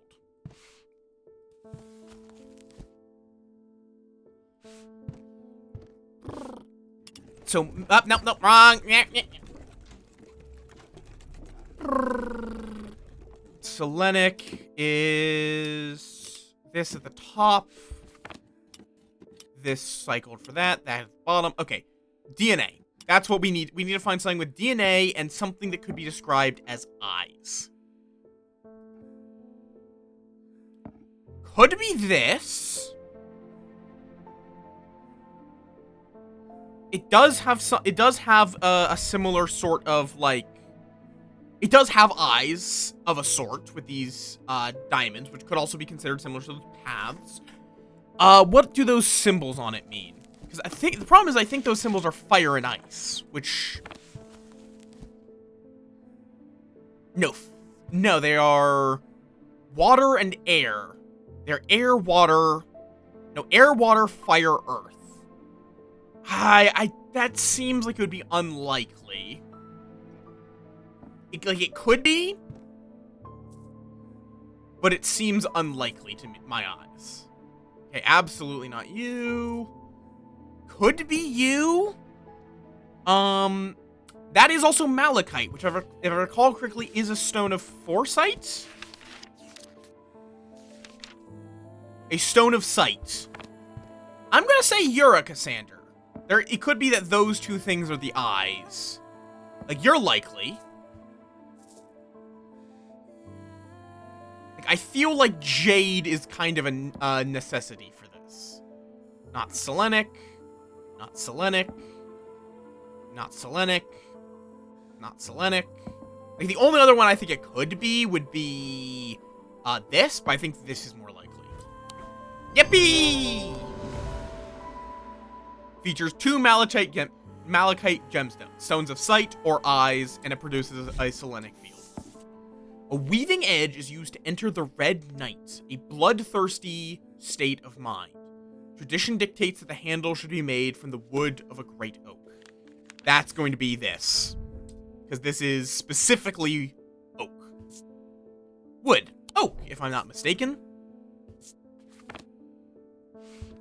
So this is a Cassander.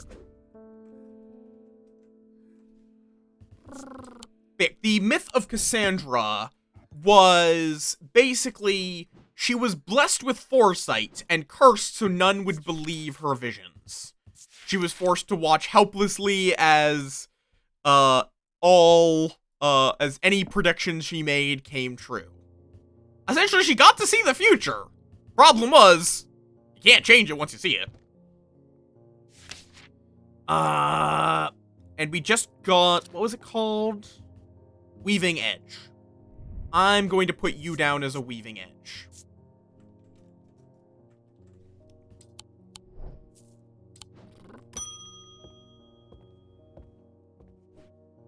Always seems to be something going on in Undermere. Sooner I can get this sorted and be on my way, the better. My uncle gave me a ring, and I've had nothing but bad fortune ever since. I'm starting to think it might be cursed. Is there any way to uncurse it? There is! I just have to remember what the uncursing item is. Because it's been a bit since we needed to uncurse. I think it's a Cussack Purifier. Small tokens, such as rings, submerged and left for a full cycle of the moon, are cleansed of simple imbued curses. Vinegar, here you go, bud. Yep, we already identified that ages ago. Lavinia Hawthorne. I've been researching ancient customs, particularly those relating to thaumaturgy, and I am fascinated by the use of objects in ritual ceremonies. If you're able to get your hands on a grease, I'd be very interested in studying it further. Let's see. A grease. Gris? I mean, it's a fictional item, I think, so it probably doesn't actually have a pronunciation. It's the ritual of the broken path. A grist is heated slowly over flame. It must be held in an ungloved hand. It's so... Doesn't tell me much. It might have something to do with fire. Oh, wait. Maybe this. Is that Wixic? God, I really wish they would just give you a fucking page that describes the fucking... all of the fucking things, rather than having to go through this whole process every time. Because I'm not gonna remember these!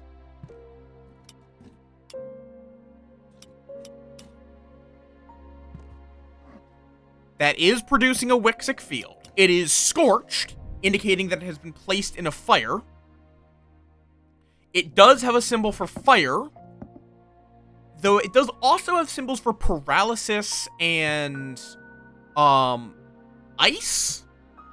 But that might be to counteract the fire.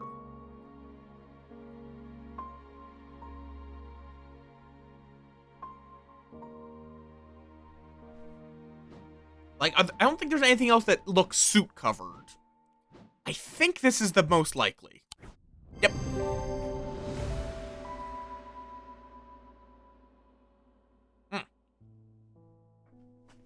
Aye.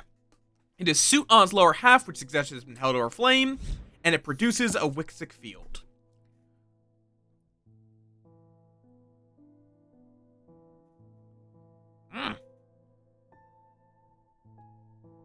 Hey. Something stuck in my teeth. There we go. A lunama, also called a moon pool, or heart of tranquility, harnesses the power of the elements to create an aura of unease. They can be used to keep people away from places they are not welcome. There's a superstition among thaumaturges that says that a lunama should not be used when the moon is full. It is not known where this idea came from. Power of the elements to create a sense of unease. Does this give a sense of unease? Yep, okay. You're a lunama.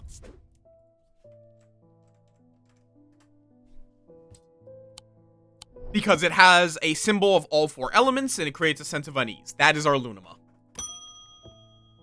Leopold Morris. There's been a basilisk sighting in the hills across the river from Backbarrow. I wouldn't say I'm a brave man, but I have a duty to protect my livestock and my village. Better me than a younger man with his life ahead of him. I have come to prepare my sword. Okay, so you are looking for that thing which can be used to slay a basilisk, the folium. A blade is drawn across the face of a folium 6 times. Which, again, I think that means we are looking for an object which has, like, 6 scratch marks across its face. Yep, that's unease. Oh, right here. The hand has a bunch of scratches across it.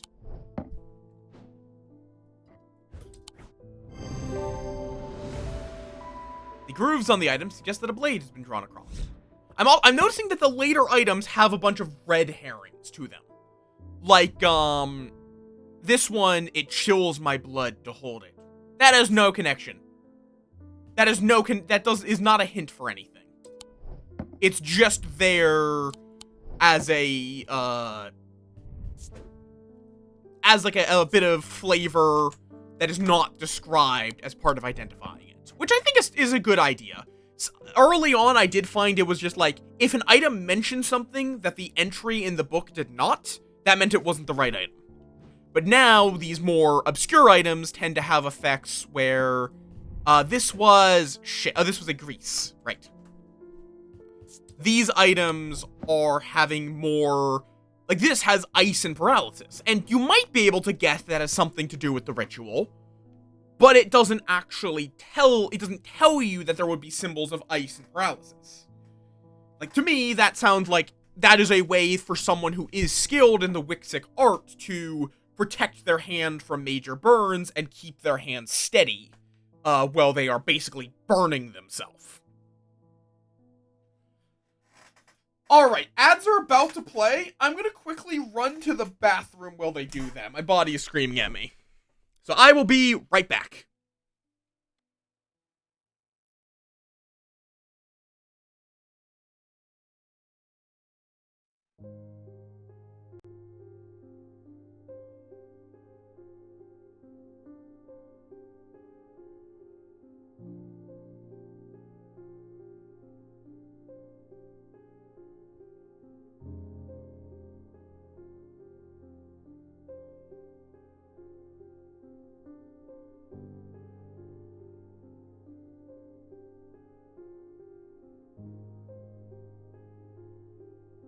Nom the Moth.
The feeling of unease was from the folium, not the grease. I think. Yeah, no. The unease is from the thing that can sharpen a blade to be able to pierce a basilisk's, scales.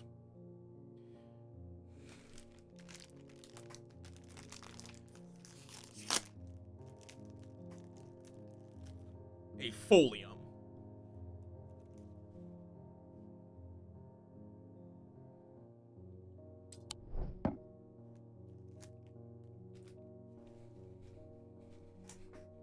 Floof.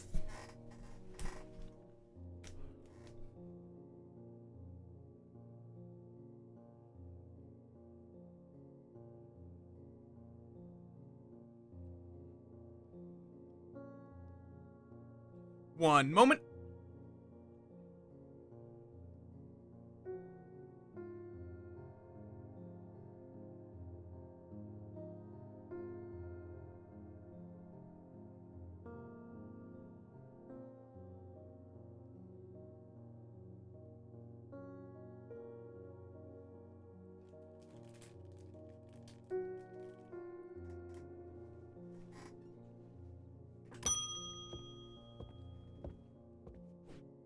They've escaped. At first, my patients grew agitated when I used the Gaudian siren.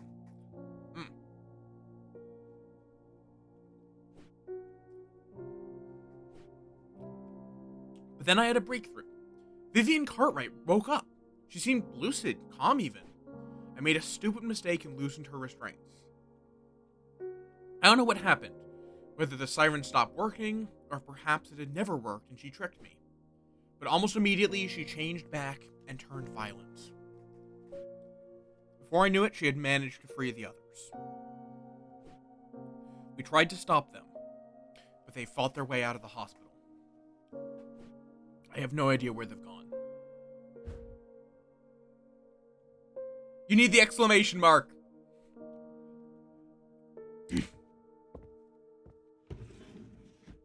But also, no. No Moff soup. No. Bad. Oh, this is, wonderful. Almost imperceptibly, the casket began to absorb the crepuscular power that had leached into the stone and the earth of its lightless tomb. Crepuscular is such a good word. Can I just say, crepuscular is such a good fucking, word.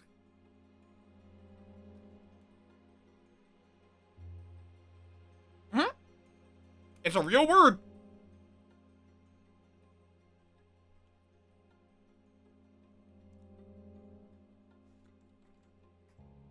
It's relating to dusk or dawn, if I recall correctly. Or twilight.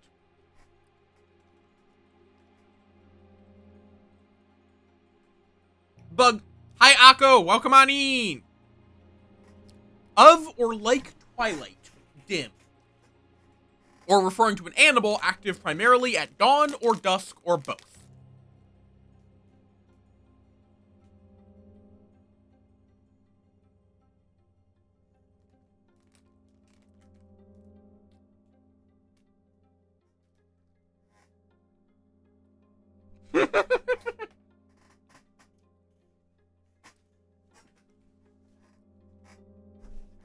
You say that like it's a bad thing. Also, my antennae are kind of covering it, but there's one more day. There is one more day on our calendar.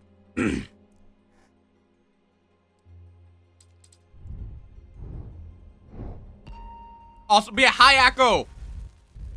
Welcome on in, fellow Moff. That is a tombstone. Or no, it's a clock.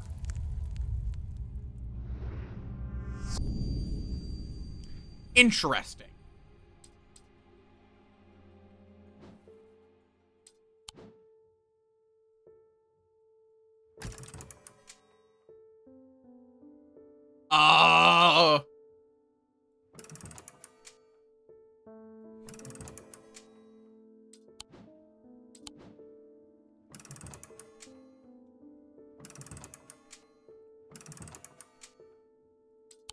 That looks right.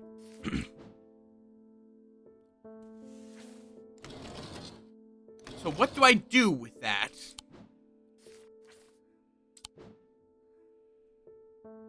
The clock is at that time. I think so. I think we're gonna finish the game today. I found a stim toy? Eh? If you're talking about the clock, that's just this is intended. The clock is just.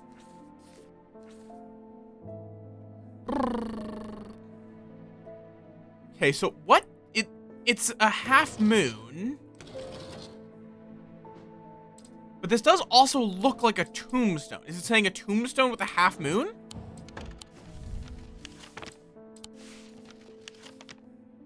There are tombstones with moons down here. This one? Ah! And no, you cannot. The air is stifling in the darkness, and the claustrophobia of the tunnels almost overwhelms me. But I press on. I remind myself there are few who venture down here, which means the chances of an interesting find are higher. It doesn't take long for my search to bear fruit. Oh! A knife! With a head for a hilt. That seems uncomfortable to hold. Though, not the weirdest knife that I have seen.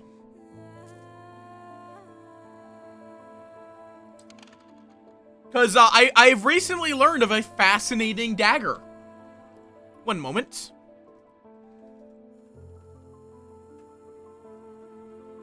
Let me check that I'm calling it by its... Oh yeah, the Bollock dagger.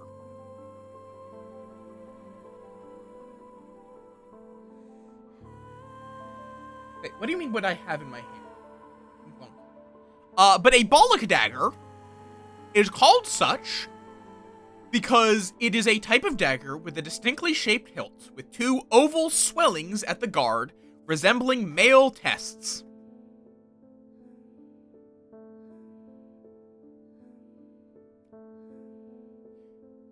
Apparently it was a common thing in medieval times to just be proud of having a dagger that had testicles, I guess.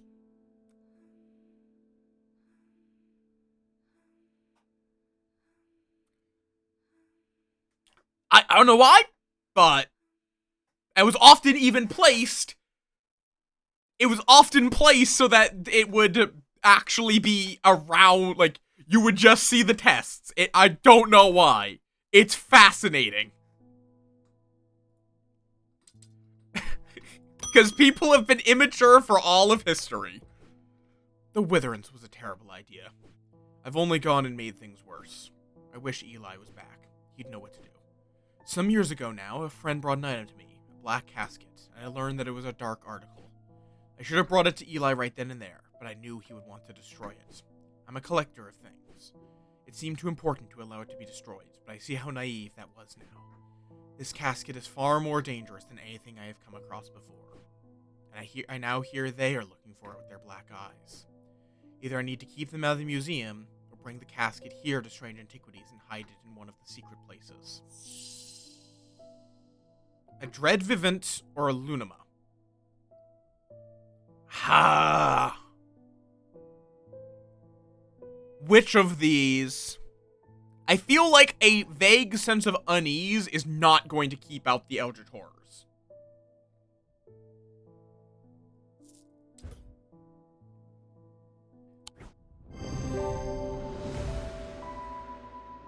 Dread Vivant. The concept of balance is reflected in the design.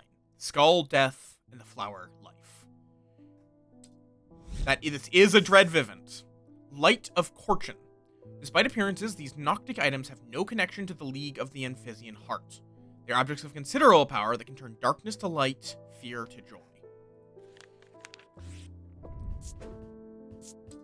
Amphibian Heart were the snake worshippers, yeah? So this might be that.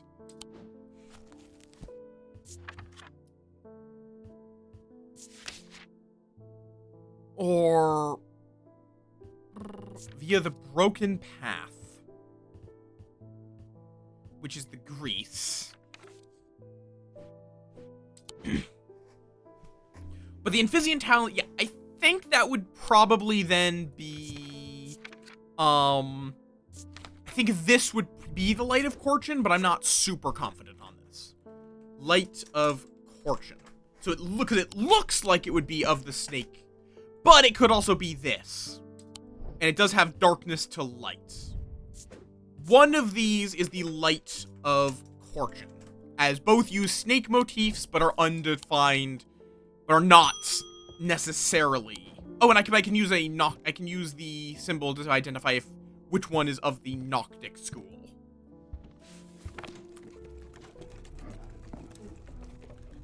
Let's see, 3 and Spiral. I remember. Okay, this is the Light of Corchin. This, I don't know what it is, but it's not of the Noctic school.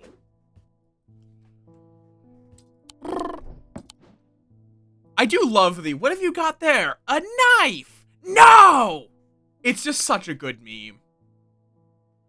There's an uneasy quiet in town today. There aren't many people out and about. I'm heading straight home as soon as I'm done with my deliveries. I've recently come into possession of a number of texts on the subject of arcane artifacts. You are welcome to them if they are of any use to you. If I don't hear from you, then I shall donate them to the library across the street. Okay, so where is a library, and who is across the street? Library.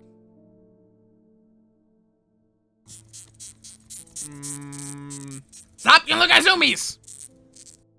No, yeah, I saw. I'm commenting that's a good meme because you were referring to it. Library? Oh, Wordsworth Library. 26.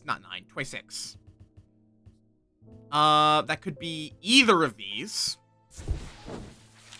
Several of the scrolls look promising, but they are written in the Daedric script and my understanding is too rudimentary to make use of them. If Verona was around, I'm sure she could translate them, but she isn't and I can't. So we need a Babelia, which I think is this. The effect of the Babelia makes my head spin and I close my eyes tight for a moment as my mind catches up. The pages swirl and blur in front of me, letters and words floating in and out of focus. After I have time, I can read them. It takes some effort, and I feel drained as I reach the end. Water's Shadow. It is alleged that water's shadow can be used to pass through solid matter, but the art has long faded from memory. The items themselves are often uninteresting, producing only a faint thaumic field, perhaps as a result of going unused for so many years. But then there was also something else, but I can't see it because... Which might be this. Because it's an unremarkable object that has a faint thaumic field.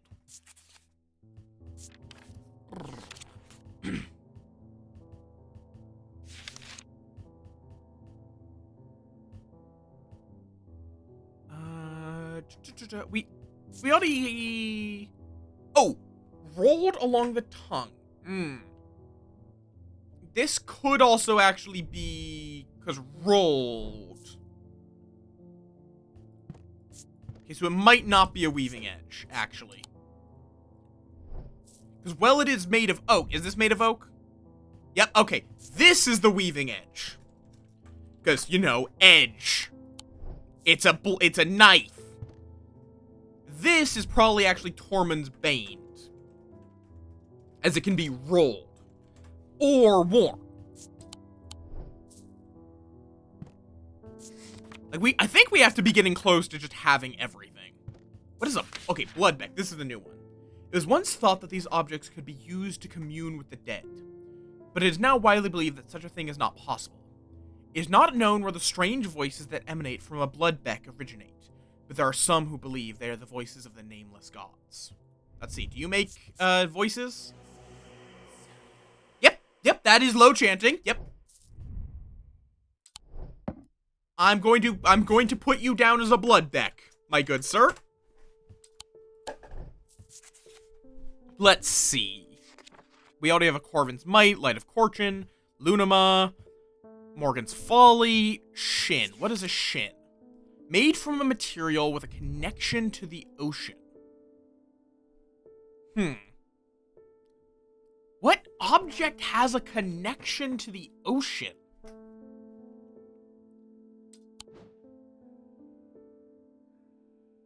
Now, I don't know if we have a Shin. I think we're still missing a Shin. Spirit Eye, we have a Fair, Tormund's Bane. I think we already identified a Zaya. Weaving Edge, which is Finger. I think I have got everything in my book except a Shin. That seems like a joke. Is it like because it's kind of similar to shit? Also, we are done with this. With all that's been happening on Adamir, I picked the worst week possible to lose my Brigit charm. My Brigit charm. Also, all these ones that are just green, I'm gonna just drag down where if it's one that I haven't used yet to fully confirm it, it's gonna come down here. I'm gonna put this as the Brigit charm. Yep. Ocean. Oh. Motherfucker. A vessel of the earth, used in various Dradic rituals. That is so vague!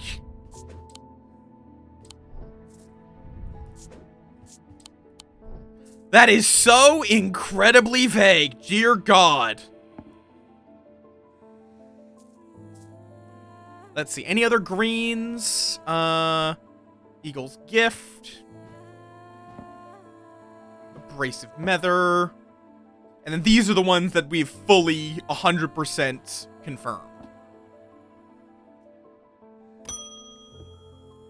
Oh, hi, Eli. You're back. I'm sorry. I did not intend to be away for so long. I trust the shop has not been too much trouble to look after in my absence. I learned a lot from my time in Oxford. There's a powerful dark article here in Undermere called the Nalian Casket. And now you're telling me that my foolish half-wit of a brother has had it in his museum this whole time. I know how to destroy it, but it's not going to be easy.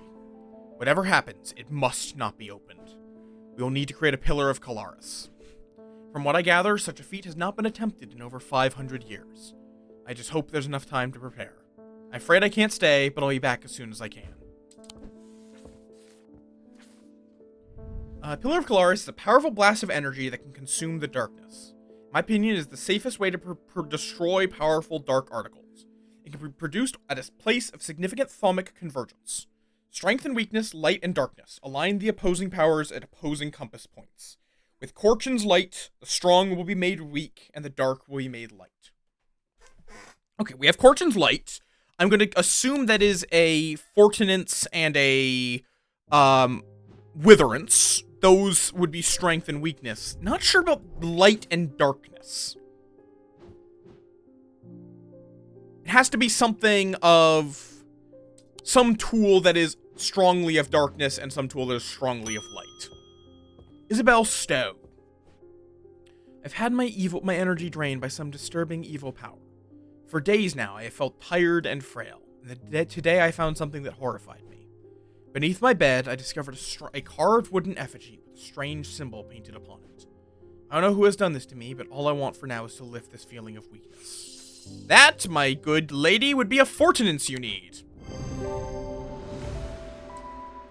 There we go.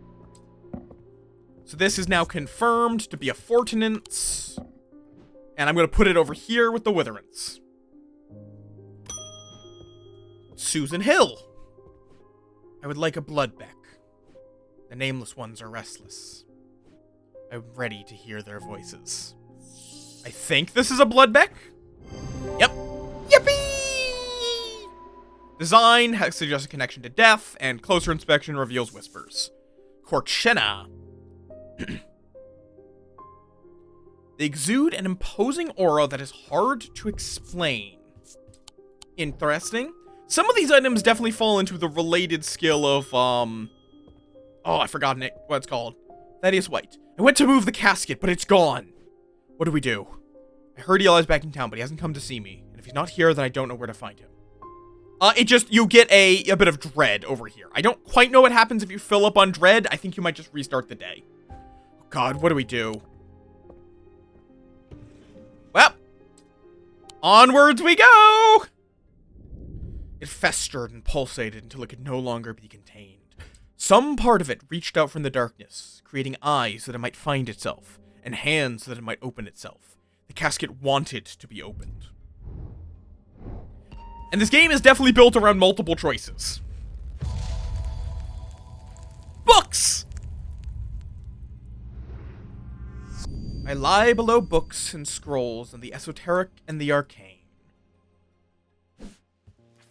Lie below books and scrolls on the esoteric and arcane. There is that symbol there, which makes me think.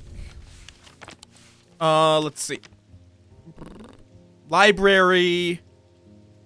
But it had the symbol of... It had that symbol. Is that... No, that's not present. It could just be in the library? I'm drawn to a dark alcove, round to the right, bearing the title Esoterica and Arcana. I'm sure there's much to learn here, but sadly a cursory glance is all I have time for today.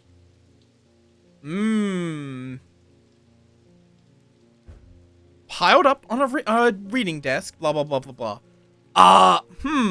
That looks an odd bit like a pathway.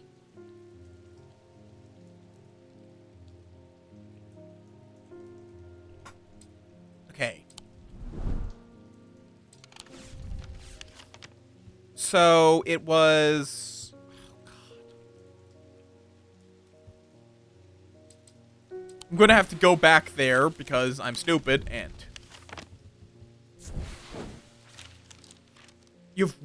What is written language disorder? Okay, so it's... Big gap, circle, tower circle.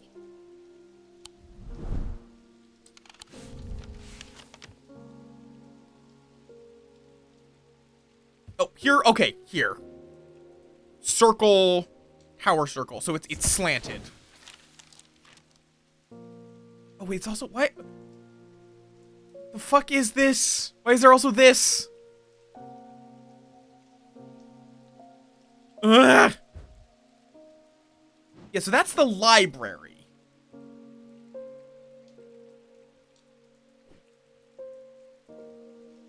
Ah, fair enough.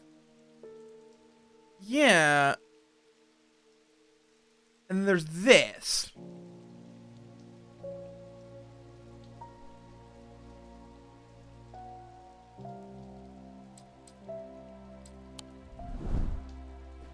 But the note clearly says, I lie below books and scrolls on the esoteric and arcane. Which, that is... Lie below? It could be... literally below? Nope. And you also get dread when you go to the wrong place. Hi, Rue.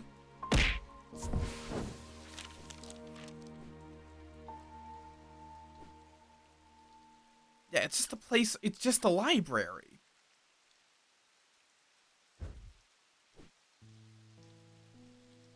Then there's this. This is a confusing one. A stairway from a circular. Which would be here, so it's in...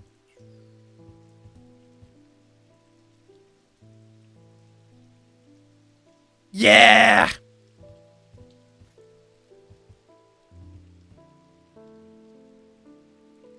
Yeah, double entrance to the library. And then this is just the same double entrance from a different angle. Is it saying, look?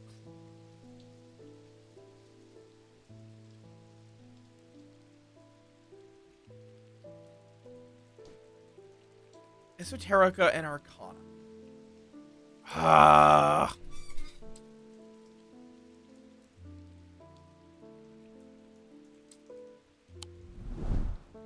I feel like my himbo brain is not understanding something about this.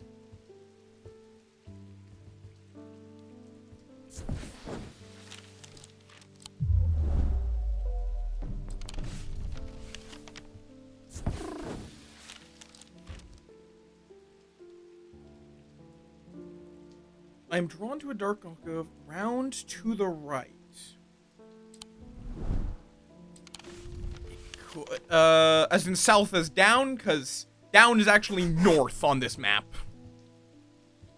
So south would actually be here.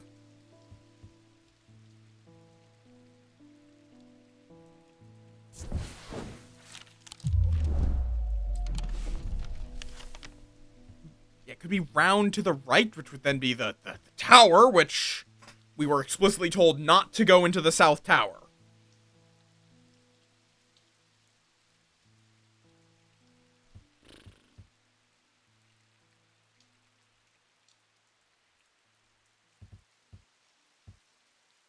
Yeah, that is true. Which would be... So there's that ladder, so... Or ladder stairs, so it would be... Down... It would be like here? Nope. Or here? Nope. Maybe here. Yes! Dear God!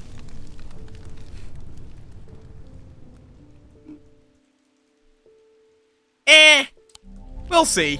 We'll see on that. Oh, hello. I don't know what that means, but you are a thing. Hi, hello. Thank you for the hydrat. Oh, I need to apparently fix the positioning on that.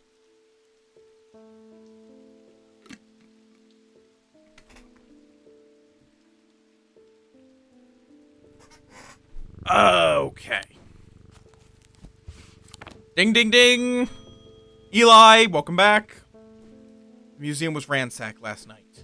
I went looking for my brother, but he's nowhere to be found. Good news is they didn't find what they were looking for. I moved the casket myself and hid it here in one of Strange Antiquities' vaults. Safe for now, but we can't leave it here for long. I have more to prepare, but I've left instructions on how to access the vault in the desk drawer.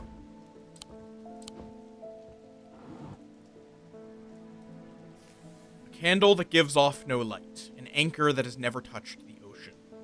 A finger, but not of flesh. Okay, so that's going to be Witch's Finger. Because I've realized that Witch's Finger is this.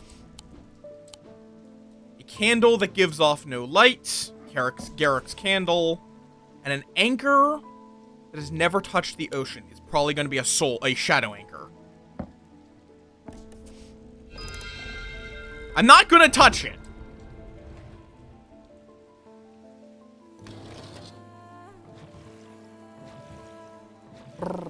And then, bam. Flip it back round. That's fair, Yuki. Mac and cheese goo. Duh. Yep, so we're not touching that. I wonder if there's an option to open it, because that would be really funny. Hi, Alice. Irritated? Eh? Eh? Eh? Why are you irritated by teal? Okay, we're not touching that just yet. The lake has turned black. As omens go, I'd say that's probably quite a bad one. But the mail won't deliver itself. I see. I found this note in an old writing desk up at Gleeston Castle. I expect it'll mean more to you. Fear in autumn, rising in winter. Okay, fear in autumn. Not Undermere. Fear in autumn. It's spring, summer, autumn. Fear. I don't remember the symbol for fear. Fear is... I just looked at it. Literally just looked at it 5 seconds ago. Fear. Okay, it's this one. Fear in autumn, rising in winter. Room at the foot. Okay, cool. I searched the room at the foot of the Western Tower quite thoroughly before finding a stash of papers. To my dismay, they are largely the scrawlings of a madman, but amongst the nonsense, there is some valuable information. Okay, Storm Ward and a couple other things. Nice!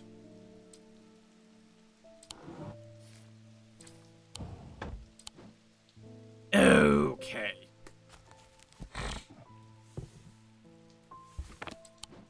Well, hello, Eli, again. It's time to end this. Now. Bring the casket to the pit. Okay.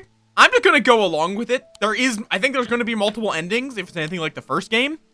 I'm just gonna go along with Eli, because, like, the other option would be the sacraments.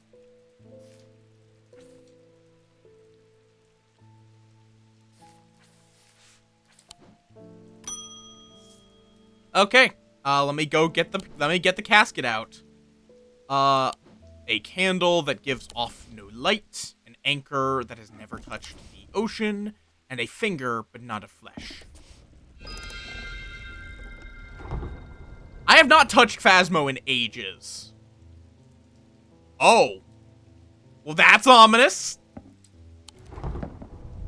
I want to examine it, just for fun. Nothing to remark. A complex feeling comes over me. It is both horrifying and yet compelling. Blackened wood and gold. And it is rough. That makes the lights purple if you bring it near. To the pit. Number 20. The sun is low in the sky as we arrive at the pit, casting a warm light across the treetops and the open fields. A solitary raven cries out from the tree line, and I look to the skies. They are empty. The pit itself is an ominous sight. The otherwise serene atmosphere can do nothing to diminish. It is a scorched black hole, perhaps 5 meters in diameter, that has an unnatural look to it. This is a site of thaumic convergence. It is no simple thing to destroy an object of this kind. We need to set up opposing powers at opposing compass points. Strength and weakness, light and darkness.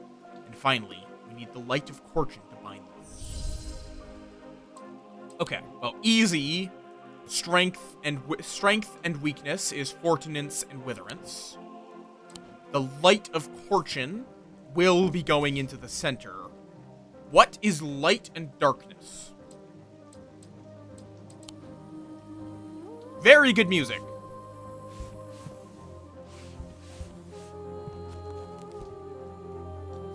Sunbond. Sunbond would be light.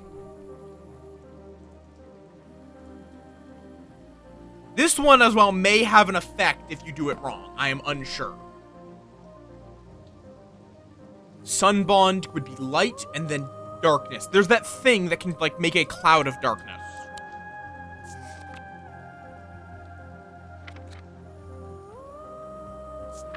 A shadow hold. No, I don't think it would be a shadow hold. No, yeah, that removes darkness. Like a sun bond. Okay, here, darkness. Not the Light of Fortune. Not the Brigadier Charm. I don't think. Brigadier Charm, yeah, it offers protection in times of darkness. It is not a tool of darkness. Tenebran Cloak, that's probably it. Either that or the Veiled Fen. Because this creates a sphere of enshrouding darkness. A Veiled Fen clouds over in darkness. Yeah, we need the Tenebran Cloak. Which is... Where? Where did I put... There's the Tenebran Cloak. Light, darkness, weakness, strength. Light of Fortune.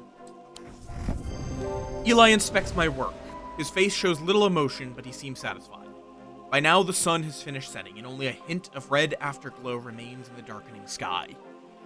The raven croaks his mournful cry once again, but this time there is a reply, and then another. I look up and see several dark shapes circling above. Quickly now, they're here. I spin around to follow Eli's gaze, and my pulse quickens as I look out across the field. A large group of shadowy figures is walking steadily towards us. We can't see their faces at this distance in the low light, but we'd be willing to bet that every one of them has pools of midnight for eyes. In the sky above, the ravens continue to grow in number, and their caws and cries get louder and louder. I look down at the black object in my hand. Such a small thing. Yet its seductive power is impossible to ignore. It wants to be opened. Suddenly, it feels inevitable. The casket, now! I'm not sure I want to give it to him. Wixic cord or a Nalian casket. I'm throwing in the Nalian casket. The wave of intoxicating power washes over me, but I hold strong against it. I hand over the casket, and together we begin activating the items arranged around the pit. Working as fast as we can, it still takes longer than we'd like, and when I look up again, the thaumaturge has fear in his eyes. We're too late. The mob is upon us. One of them grabs Eli and tries to wrestle the casket from his hands. I rush across to help him, but it's no use. They're all around us. The man tears the casket free and it clatters to the floor, skittering towards the edge of the pit before coming to rest on the precipice. A gray-haired woman stoops to pick it up, and I'm surprised to find that I recognize her. It's Verona Green, the occult scholar. The mob cheers, but Verona turns toward me and I am no longer afraid. Her eyes are ringed with darkness, but they are not black. Back from the dead. She winks at me and throws the casket into the pit. At the same moment, Eli activates the Light of Fortune. Time stands still, and then there is a rush and a roar, as a swirling vortex of blue-green light races up out of the pit. The casket is sent soaring up into the night sky, where it seems to hang for a moment, turning slowly in the air until, with a shrieking, splintering crash, it shatters into 1,000 pieces, and then there's nothing but smoke and the smell of ozone. All is quiet. It has been a few weeks since the casket was destroyed, but I am still riding high on the elation and relief from that night. Everything seemed to come together right when it needed to, and somehow we avoided a terrible catastrophe. Those who are under the casket's spell were released almost immediately. They remember nothing from their ordeal, but there seems to be no lingering ill effects, and Dr. Robertson says they've all made a full recovery. It is rare for Eli to express much emotion, but even he congratulated me on my strength and resolve in the face of such darkness. He too felt the allure of the casket, and was worried that it would overwhelm me. He told me with a hint of pride that I would make a fine thaumaturge. Ending 1, a catastrophe avoided. And you get a little list of all the characters, of like how all of them ended. Eli is alive. Verona, alive, found the strength to resist the casket. Rebecca Rose, alive, able to paint again and enjoying the quiet life. Barton Potter, missing, presumed dead. He went through the tall stone door and was never seen again. Edmund Bishop, alive, stayed at Gleason Castle and weathered the storm. Robertson, alive, She's glad that her patients recovered, but saddened by the one she could not save. Bonnie Robertson, insane. She deserved it. Audrey Bell, deceased. Murdered by her own bloodthirsty followers when the casket was not opened. Oh. Well, I didn't... Okay. Sucks to be you, I guess. Jack Hungerford. He never recovered after falling deeper into the trance. His mind is forever broken. Thaddeus White. Alive. He is ashamed of the part he played. Simeon Green. Alive. Ready for a new challenge. Jupiter. Rescued. Fully recovered from his catnapping ordeal. Pat the cat. Pat the cat. Pat the cat. Because, yeah, there's a few endings. I'm guessing there's one where you cooperate with the casket. And I'm guessing there is one where you work with the followers of the bloodthirsty guy. Developed by Bad Viking. Very good game.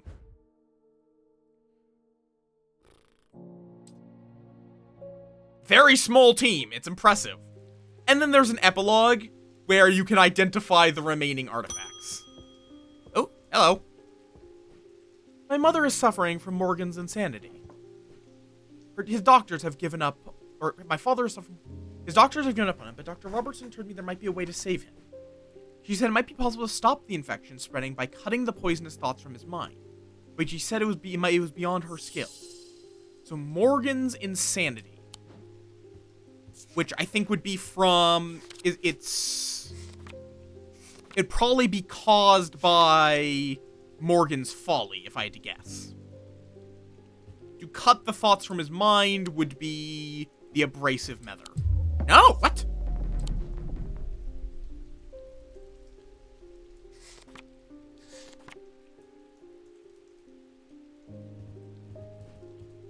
Diverging hook?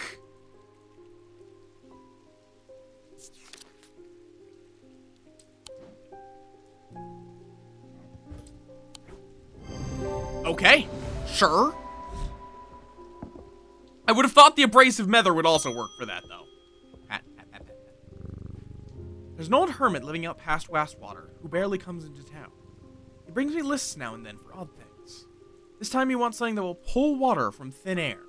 I have no idea if he's mad or onto something, but I said ask around. He wants to pull water from thin air. Water. Yeah, this, to my understanding, this is mostly just so you can identify everything. Basically, it's like, you just run the shop. You no longer have the Eldritch Horrors creeping in. Wouldn't be water shadow. Also, that's just Eli. I just want to point out, that is just Eli in the water shadow, art.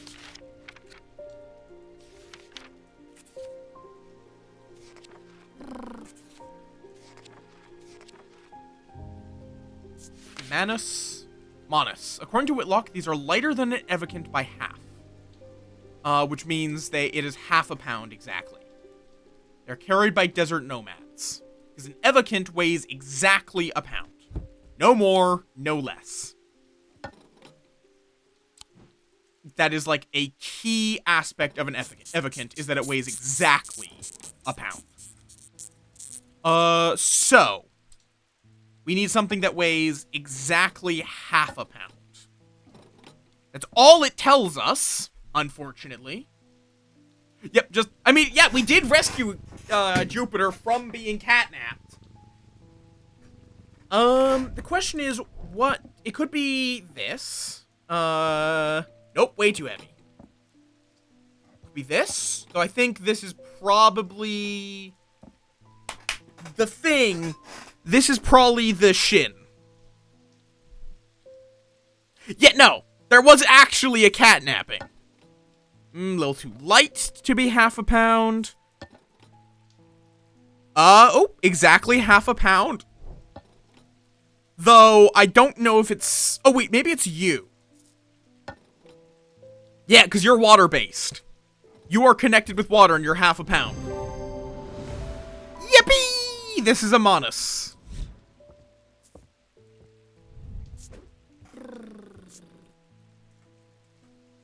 No, they got kidnapped. Someone tried to force us to give them an item to commit a murder by kidnapping Jupiter. So we broke their mind. They deserved it. That was the person that I said deserved it. My lungs are shot. My doctors have told me to settle my affairs. But I'm not ready to give up. Not yet. I've heard a local story about the Witch of Undermere and her healing abilities. They say it's dangerous and painful, but sometimes it works. You want a witch's finger?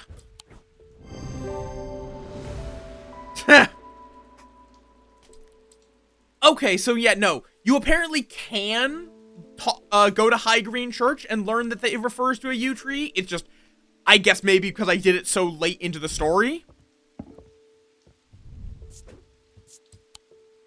that it was like, nope, everyone's hiding. Owen Fox. My farm is diseased, my crops won't hold, and even the animals aren't easy. My old man says the earth's angry. He says I should call upon Corchin for wisdom and blessings. Can you help? This land's all I've got. Call on Corchin. There was a second thing. The Corchina. They exude an imposing aura that is hard to explain.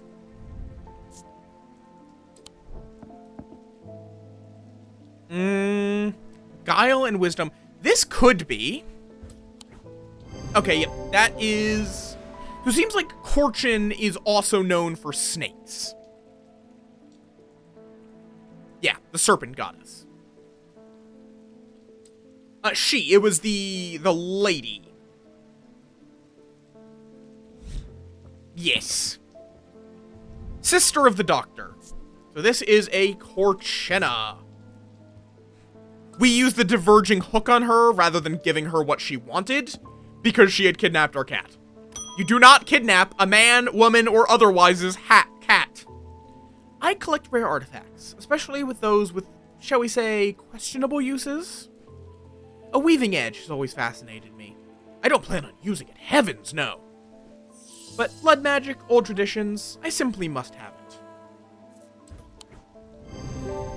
A knife! The only clue is that it's made out of oak. I would argue that it's also a clue that it's called a weaving edge and it's a dagger, but... Francis Mason. I've read the tales of Calaris from cover to cover. I'm surprised to learn of some of the powers he could wield. Did you know he could walk through walls? I've read that he used a water shadow, but that we have lost the knowledge of how they work over the years. I don't expect we'll get very far with it, but I'd like to study one all the same. Who knows? Perhaps I'll succeed where others have failed. I believe that's this, but that's just a guess. Yep. It's an unassuming item with a faint thaumic field.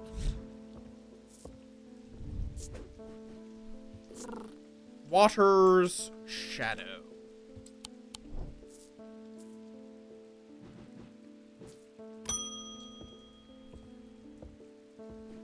I've been studying old texts, references to things hidden beneath the surface of our world. They mention the use of a spirit eye to see beyond the black veil. Something I'd like to experience for myself. That would be you, I believe. Yep. Opposing symbols, heat and cold, with a malachite gemstone for sight. Like, most of these I've already identified, it's just I didn't want to use them for the choice they were used in. Alice Holtley. My grandmother followed the old ways. She kept a Dradic altar in the cellar. She believes in asking for nature's blessing before a harvest. I found a note about a ritual meant to bring abundance, but it needs an Argyle. This seems like the place to find one. Argyle. Let's see. That is just a vessel of the earth. I think that's the symbol for earth, so... Yep. It's also a vessel of the earth, which is, because it's clay. It's literally made of the earth, so... This is an Argyle. Argyle? Whose gills are those? Argylls. Tommy Brown. I've worked the riverbeds, searching for stones, amethyst, jade, maybe evanite if I'm lucky. It's hard to spot them in the muck. But I've heard about those remnants that let you feel the glimmer through the dirt. Worth a shot. A remnant that lets you feel the glimmer. I mean, that sounds like it would be an Ares remnant. Okay, so some of these, it's just like a little challenge where you have to give them something very vaguely described, even though you already have it identified. Thomas Pope. We've hit a bit of a snag and have had to shut down the quarry. Our dynamite supplier has had a little accident. I'll spare you the details. Ah, yes, I can imagine. I wonder, is there anything among your fine collection that could get us up and running again in the short term? I'm losing money by the minute. Oh, also, we know this is a Light of Corchin because we used it in the final ritual. I mean, that sounds like you want a hit. Yep. Already identified, but it's been, I think it's just that these are all things that you might have missed over the course of the story. Like, they're all branching options. My thesis is on the psychology of fear, but books can only take me so far. I need to feel it properly. I'm sure you have something. Have a Zaya. Don't go insane, please. Made of a single material with no symbol or other markings, can be worn around the neck, and you begin to feel a sense of paranoia if you wear it.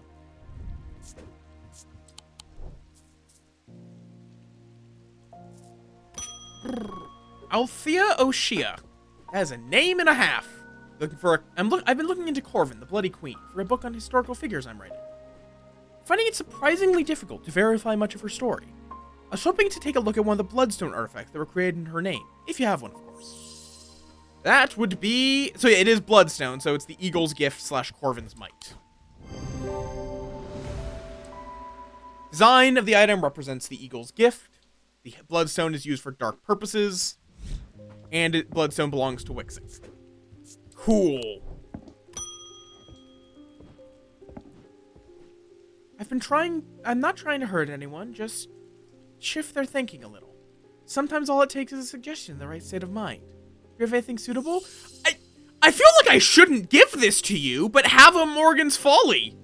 I really feel like this is something I should not be giving to you, but I have to get progress.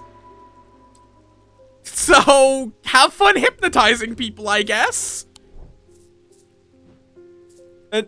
I feel like I should not be giving that to you. My sons are out of control. Jail doesn't teach them anything. A year behind bars and they come back worse. I want them to feel the wrong they've done. Real penance, so they might change their ways. You want a binding seed. You'd actually need 2, and I only have 1, and I actually don't even give it to you, so...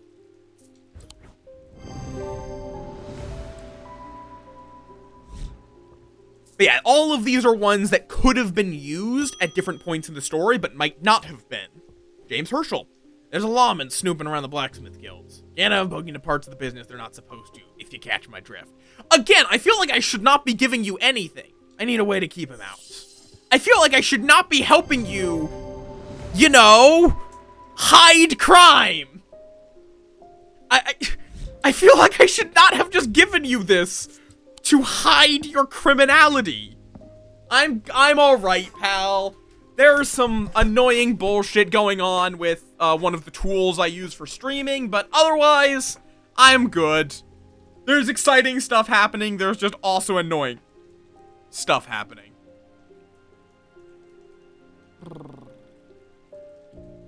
I am also real eepy. Yeah. Ready lamb. I can't bear the pain any longer. I'd rather have no memory of her than suffer like this. Don't try to talk me out of it. I've already made up my mind. You want an abrasive mether.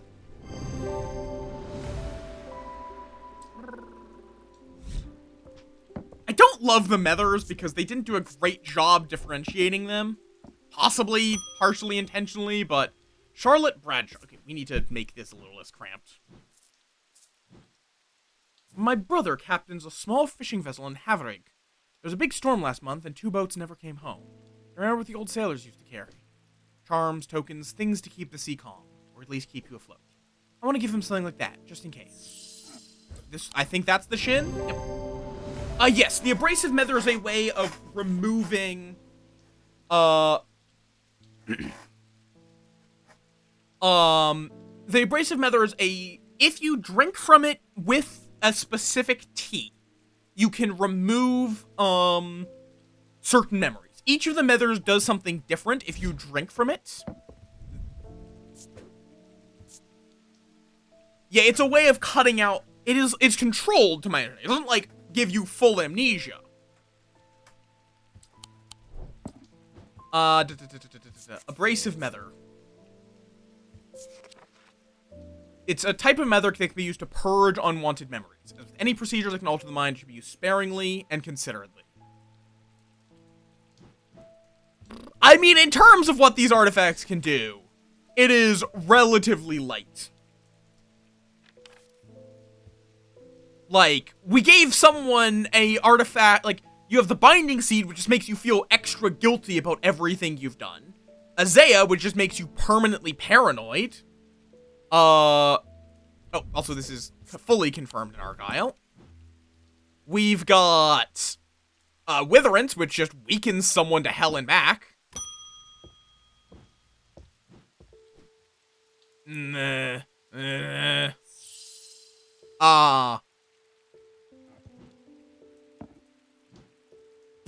Yes. I understand. Okay, Tormund's... One moment. Tormund's Bane. Tormund's... Oh, Tormund's Paralysis. Affects the mouth and tongue so that speech becomes impossible. Tormund's Bane.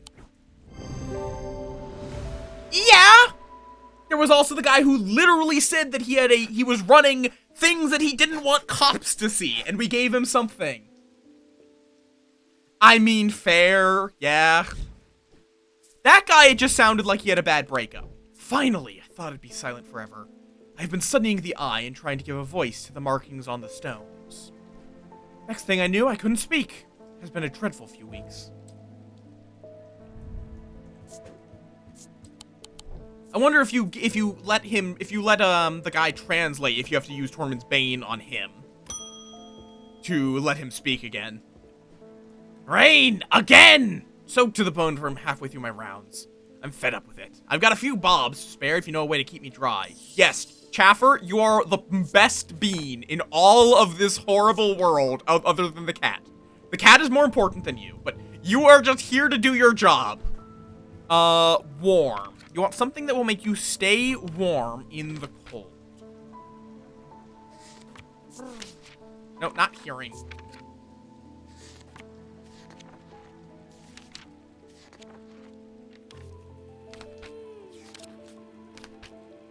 Warm.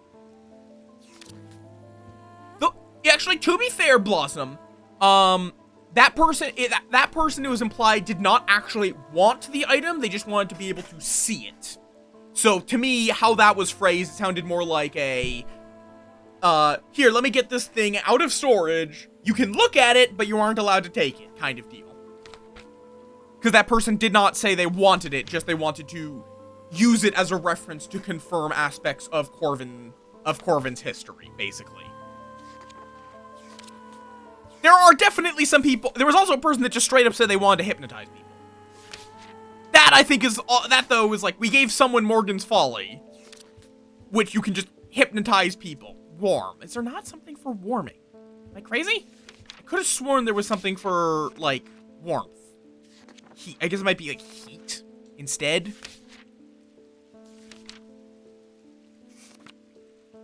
Fire... No, because not fire we're looking for. It's... He wants to stay... No, he wants to keep dry. Duh. So actually, probably we're looking for water.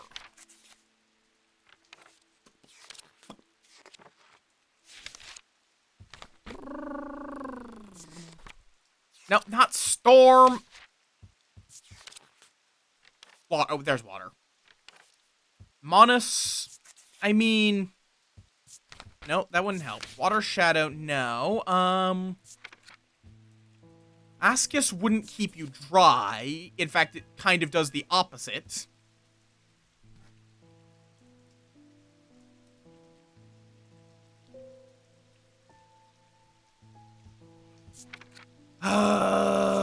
What would you want? There's nothing that gives you... Nothing that mentions dry.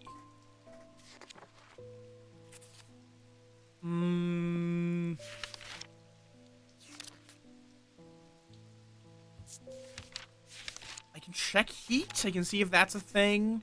Or warm. Nothing for heat. Because I don't remember something that would keep you dry. That's not something that comes to mind. I mean, it could be this, whatever this is. I just don't know what this is. Well, let me see. What's unidentified at this point? I think that's the other question. Storm Ward. You know, that seems like that's what it would be. Identify all the items. The item has numerous weather-related symbols and is made from bronze. Wait, have I identified all the items? And with that, I am done. Time for a well-earned rest. Right after I gave Jupiter one last scratch behind the ears. What, huh? Wait, what is this? What is this, then?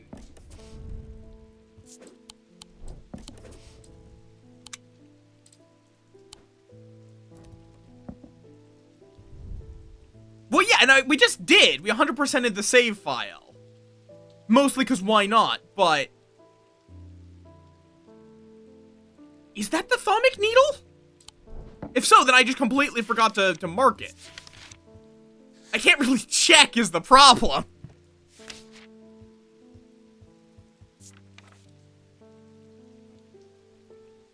Weight of these items decrease when heated. Okay, it is heavier than a pound. Okay, yeah. It is, so that is the thermic needle, and I just completely forgot to mark it. Alright, so this save has been 100% complete, I do believe. Yep. Now, I don't think I care enough to play through the game to get... there's like 3 others which are mentioned. Heart of the Shop, the Bleak Stones, and the Skull of Blencathra. Okay, actually, there is one important thing. One moment. There is one important thing.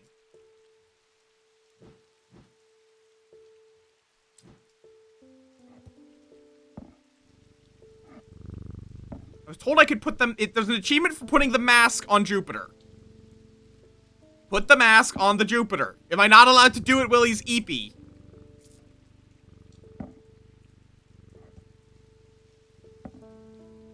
Pet, pet, pet, pet, pet, pet, pet. I also appreciate there's an achievement where you have to pet Jupiter 30 times.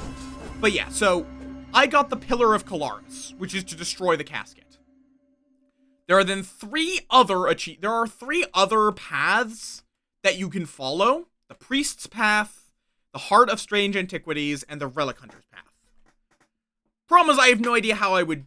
Like, I can know how I would do those, but it's like, I would have to go through the... Or would I have to go through the entire game? One moment.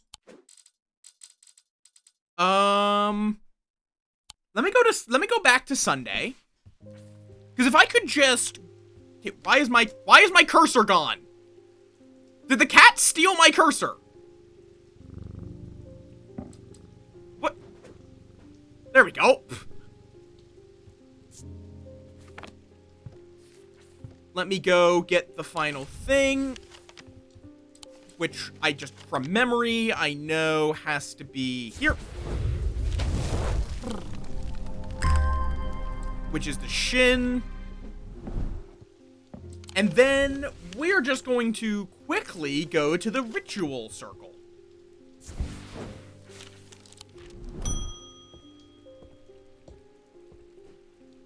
There's ransack, yada yada yada. Like, I'm just going to blitz through the day. And then I'm going to make a save. Oh, and then Fear in Autumn, Rising in Winter, which was Fear in Autumn, and then this was Fear, Rising in Winter. Oh, right, yeah, here. The final couple of thingamabobs. Ding. There are some things I can't undo. I can't change. So yeah, he's saying to bring the casket to the pit. But what if I go to the stone circle instead? No. Where would I...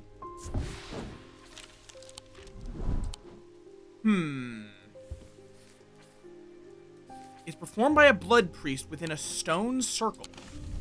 Are there any other stone circles?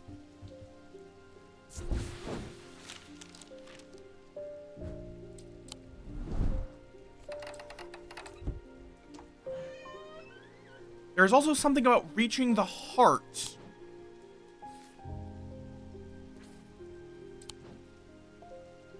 Did I have to go somewhere at a different time?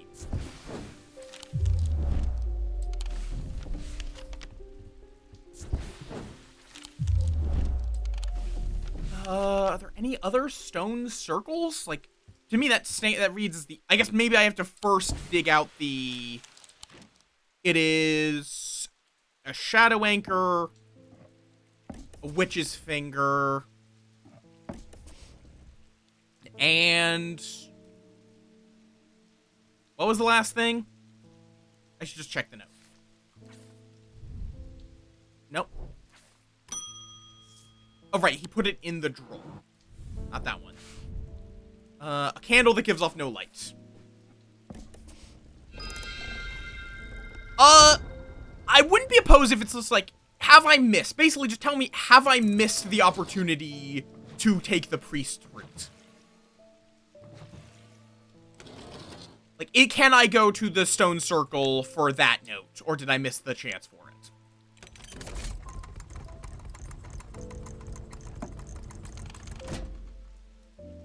Nope, okay. One ending I've missed. That I'm not surprised at. Oh, bleak stones. As I approach the island in a small rowing boat, I notice a shrouded figure standing watching me from the shore. The priest. She is lit by flickering orange torchlight, which deepens the red of her cloak and makes her look taller and more threatening somehow. For a brief moment, the dim lighting in her dark eyeshadows makes me think that she is one of them. The flame flickers across the whites of her eyes as I get closer, and the moment passes. Welcome. Do you have the sacraments? I nod, and she helps steady the boat as I climb out. Together, we walk slowly up the small beach in search of the bleak stones. A small ring made up of slabs of gray slate, the largest of which, the King's Stone, is only waist height. It is not hard to find. Fear hits my gut as we get closer, and I see something I had not expected. Spread out around the perimeter of the stones are dozens of the priest's followers, standing motionless, their heads bowed. The casket will be opened, and when it is, we alone shall be spared Holgar's wrath. Her followers let out a cheer that is more of a bloodthirsty roar. The priest gestures towards the 4 stone plinths, arranged in a semicircle in the center of the ring of slate. Arrange the sacrament while I prepare. Okay. In spring, a charm of green growth. In summer, a pendant of the yellow sun. In autumn, an instrument of the red night. In winter, a totem of blue fire. This is the totem of blue fire. In summer, a pendant of the yellow sun. This is summer. A charm of green growth and an instrument of the red night. Those are the 2 things that I am looking for. Green growth. Oh, wait, red night. Red night is the weaving edge. Right? The weaving edge is used to enter the red night. Which is... autumn. Then spring. The charm of green growth.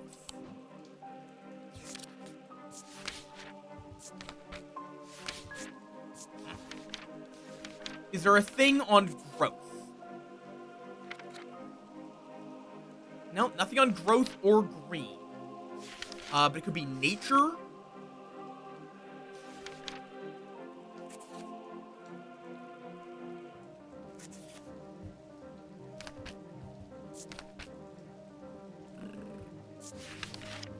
green growth. That could be the patterns of nature. Nope. Yeah, it'd probably actually be something in nature.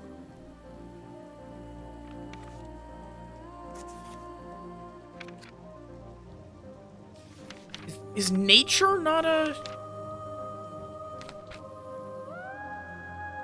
Nature is not a thing that's... Okay,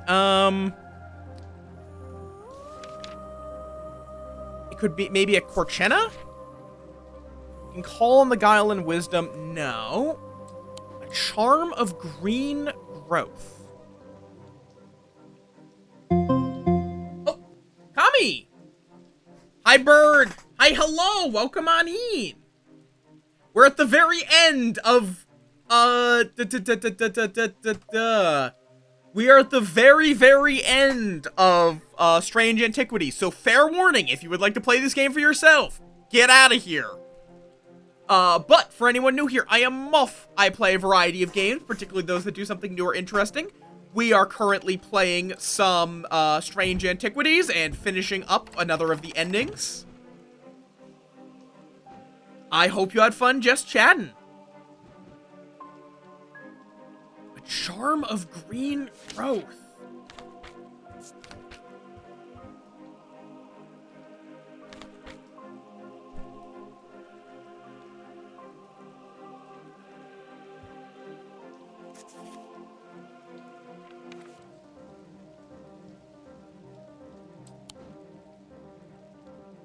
I feel like I'm just being stupid. Green growth. Can I save the game manually? Does not look like it. The question is the charm itself green, or is it saying as green growth as in it makes plants grow?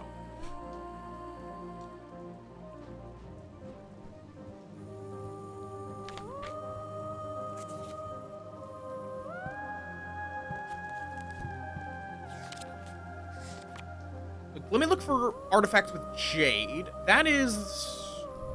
Spirit Eye is...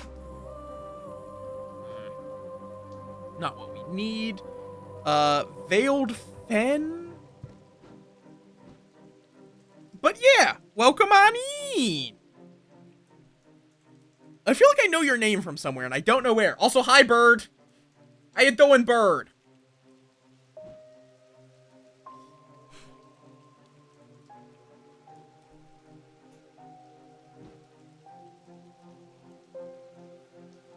I don't think it would be Gray's Grace.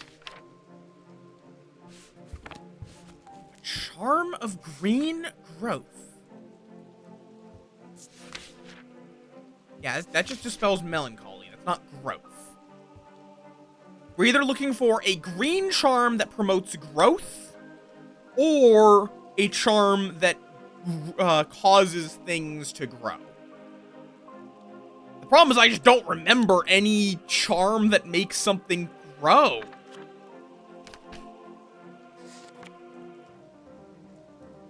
Change, maybe?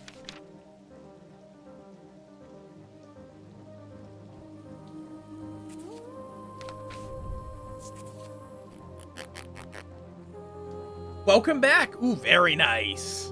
We are trying to remember what the fuck a charm of green growth is. Wait, is it just the Argyle? No, that's a vessel of the earth, but that's not growth. Ah! I feel like I'm just being stupid.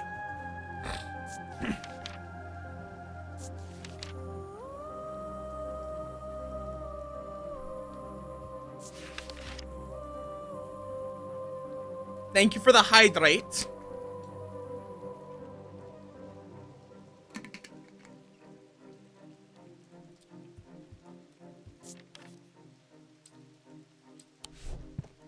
A charm of green growth.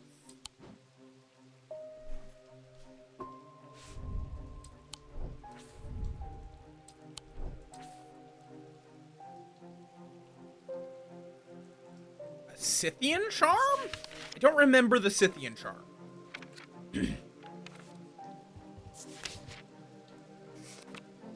We gave it to someone. Don't remember what it does. Ah! Yep, there it is. As I have been preparing the sacrament, the priest has built a small pyre of tightly packed wood, about waist height next to the largest of the stones. I hear a raucous cry, and then another, and another. I join the congregation in looking up to see a swirling mass of black shapes, ravens. The priest produces a mask from within her cloak and places it over her face. The imposing atmosphere builds in intensity, and I take a deep breath to calm my pulse. Let us begin. As she says these words, the damp pyre erupts into flame. Whether by some trick or magic, I couldn't say. The priest with her torch is some distance away. Her dark eyes sparkle behind the pale mask. Great Holgar, I bring you light and life. I bring you spring and summer, autumn and winter on this day of reckoning. A rhythmic chanting begins to sound across the circle. And now, the casket. Her eyes lock with mine, and I feel suddenly weak under her gaze. She reaches out a hand expectantly. How does she know I have the casket? The chanting dies and is replaced by odd whispers as the acolytes catch on. I flounder, not knowing what to do. But I decide the only thing I can do is surrender to her power. I wonder what happens if you don't actually have the casket. Wait, have I retrieved the casket? Yes, there it is. Nalian casket. I kneel and offer up the Nalian casket to the priest. I have waited a long time for this moment. She takes the casket from me and places it reverentially atop the king's stone. As she turns to face me, I feel a sudden chill down my spine. She is holding the weaving edge. Holgar, I give you this gift of life that is not mine to give. Cold fear grips me as I realize how naive I have been. She didn't bring me here to be saved by Holgar's protective embrace. She brought me as a sacrifice. She advances calmly toward me, the blade held at her side, pale mask wet with rain and shining in the light from the pipe. The chanting rises in volume and intensity. I must act quickly. Saint Cedric's Thunder or Corvin's Might? Corvin's Might, sure. I brandish the Corvin's Might, hoping that the threat will be enough to deter the priest. But she whirls toward me with madness in her eyes, her red cloak swirling behind her like a wave of blood. She lunges at me faster than I am ready for, and I barely manage to avoid the blade as her arm comes scything towards me. On her second attack, the weaving edge plunges into my shoulder and I cry out in pain. But somehow I keep hold of the bloodstone totem in my other hand. With one last desperate act, I conjure Corvin's power and direct it at the crazed priest. There's a bright flash and I am sent reeling backwards. The priest crumples to the floor, dead. A cheer goes up around the circle and I am horrified to see an acolyte run forward and dip the weaving edge in the priest's blood. I shudder to see their coldness laid bare. These people do not care who is sacrificed to save their skins, as long as it is not them. The acolyte takes the dripping red blade and plunges it into the casket, and the world goes black. The casket has been opened. We fulfilled the sacrament and were spared. But with the priest dead, the spell has been broken, and the congregation has begun to splinter. I was never really one of them, but there are some who look to me for leadership now. They seem to think I am more dangerous than I really am. I shudder to think what will happen when they find out I am not. Cursed when the casket was open. Cursed when the casket was open. Cursed when the casket was open. Cursed when the casket was open. Read the signs and fled before catastrophe struck. She survived the devastation after the casket was open, but she's a shell of her former self. Still insane. Killed by your own hand during the sacrament ceremony. Never recovered. He's ashamed of the part he played, hiding in the library. I put my trust in a serpent-tongued priest and a vengeful god. I must reap the consequences. Jupiter, resilient and resourceful, surviving and thriving. Good cat. Pat, pat, pat,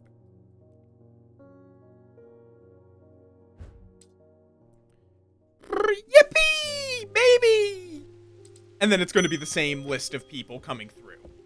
I'm guessing that the one I have... feel free to confirm this at this point, Blossom.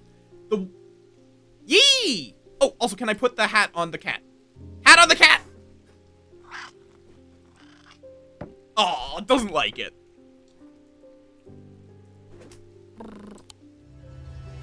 Okay, a question I have is, I'm guessing the ending that I missed out on would be, like, working with the, like, following, it's probably the Relic Hunter's path, actually? Probably because the guy went through the door. But then I might still be able to reach the heart of strange antiquities. I just have no idea how I would do that. I just have no idea how I would reach the heart of strange antiquities.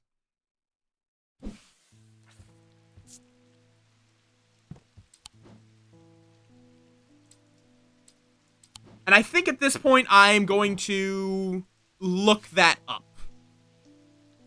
Okay, yep, definitely looking it up then. It's one of those where it's like a community challenge more so than a fun challenge for the player. It's more of a challenge for anyone to have figured out how to get it, not for you.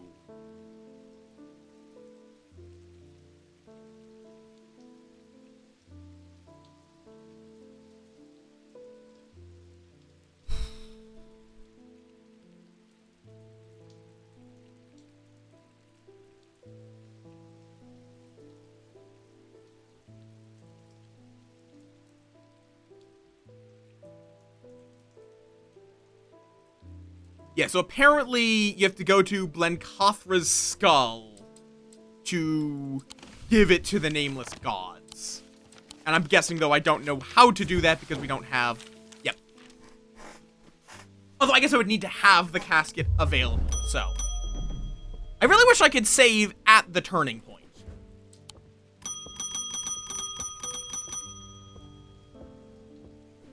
Okay, hearts...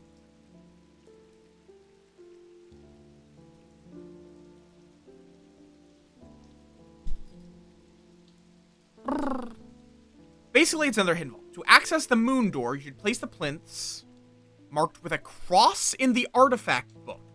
What? 3 marked with a cross in the artifact book. Oh my god, yeah. Jesus. Okay, so you have to first notice that there are crosses on 3 items in the artifact book. The Babelia Orford Spire, and the Thaumic Needle. Like if I go to the Orford Spire. And you have to guess at the order, unless it's a non-specific order. Great. Okay, that's already not a great start, but it's possible. That takes me here. Then... So you want specifically the... like, waxing... or no, waning crescents. And the problem with that is that it's broken! You know that the X is correct.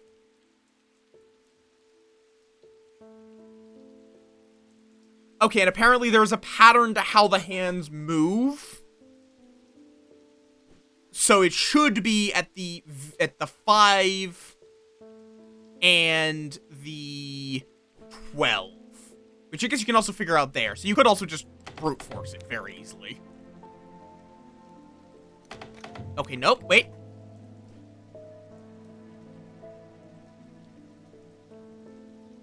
Oh, 5, that's 6. Whoopsie. That's not... It's like, it's all like, this is just more of effort than I want to put in. Oh. Okay.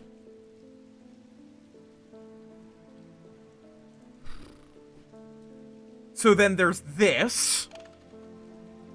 Why is there, like, is this literally going to be like a beating heart? Is it literally the heart of the shop? And apparently, this has that symbol. The grave is old and worn. You need the candle to be able to read. Nope, shit, motherfucker.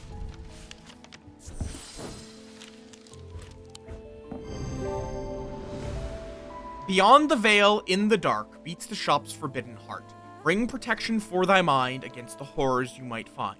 Take sweet breath to clear the tainted air. Stay wakeful, 'tis death to slumber there. So, this I'm not looking at the guide for, because that's solvable at that point. That is a sextrum, protection for the mind. Sweet breath to clear the air, I think would be the spirit vault. I'll double check that. And then a sleep vessel to stay awake. Sleep vessel.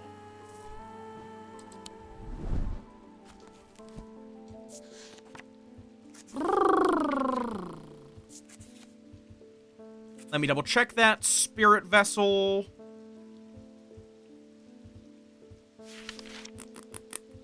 Or spirit vault, excuse me.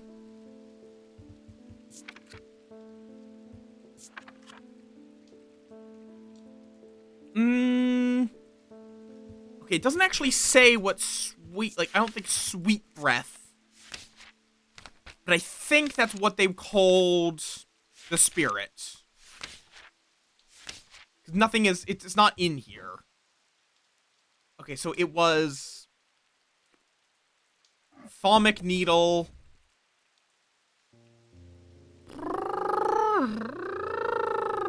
I've already forgotten. Jesus Christ. It was the Orford Spire and Babelia.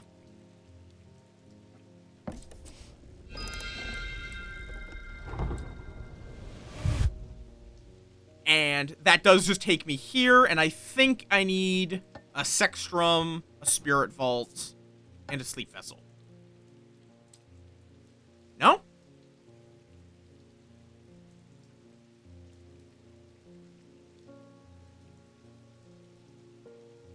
Oh, you have to specifically, so it's to get Sweet Breath. You have to go visit goddamn strange horticulture.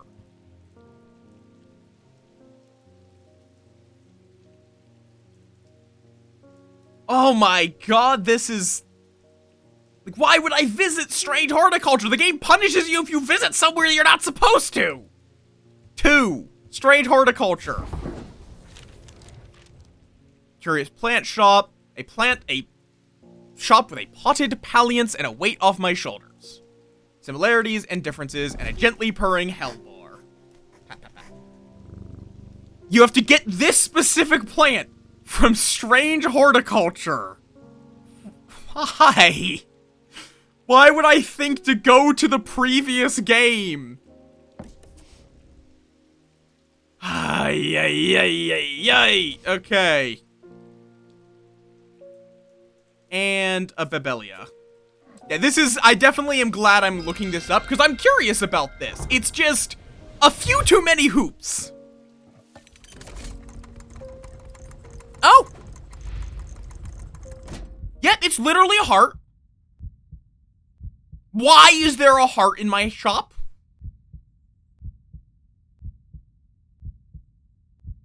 Why is it getting closer? Why am I getting closer to the heart? Why? Why am I willingly doing this? I've entered the heart of the shop. I am a part of strange antiquities now. I flow with the thalmic energy of 1,000 years. I am at peace. Why? That's not even like a interesting ending. What? Huh?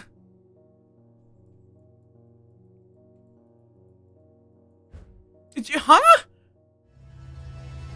And you don't even get the... Just why? Like, I was at least expecting it to, like, somehow connect to the main plot. That is bizarre.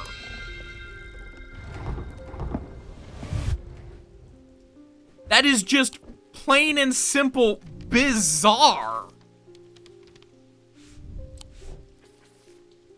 Huh. And then I can't get the Relic Hunters one, I don't think.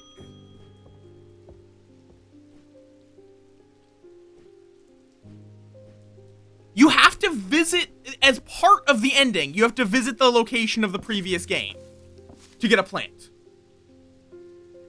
To then be able to, go to the fucking, to be able to get to the heart of the shop, which is just a heart that is in your shop for some reason.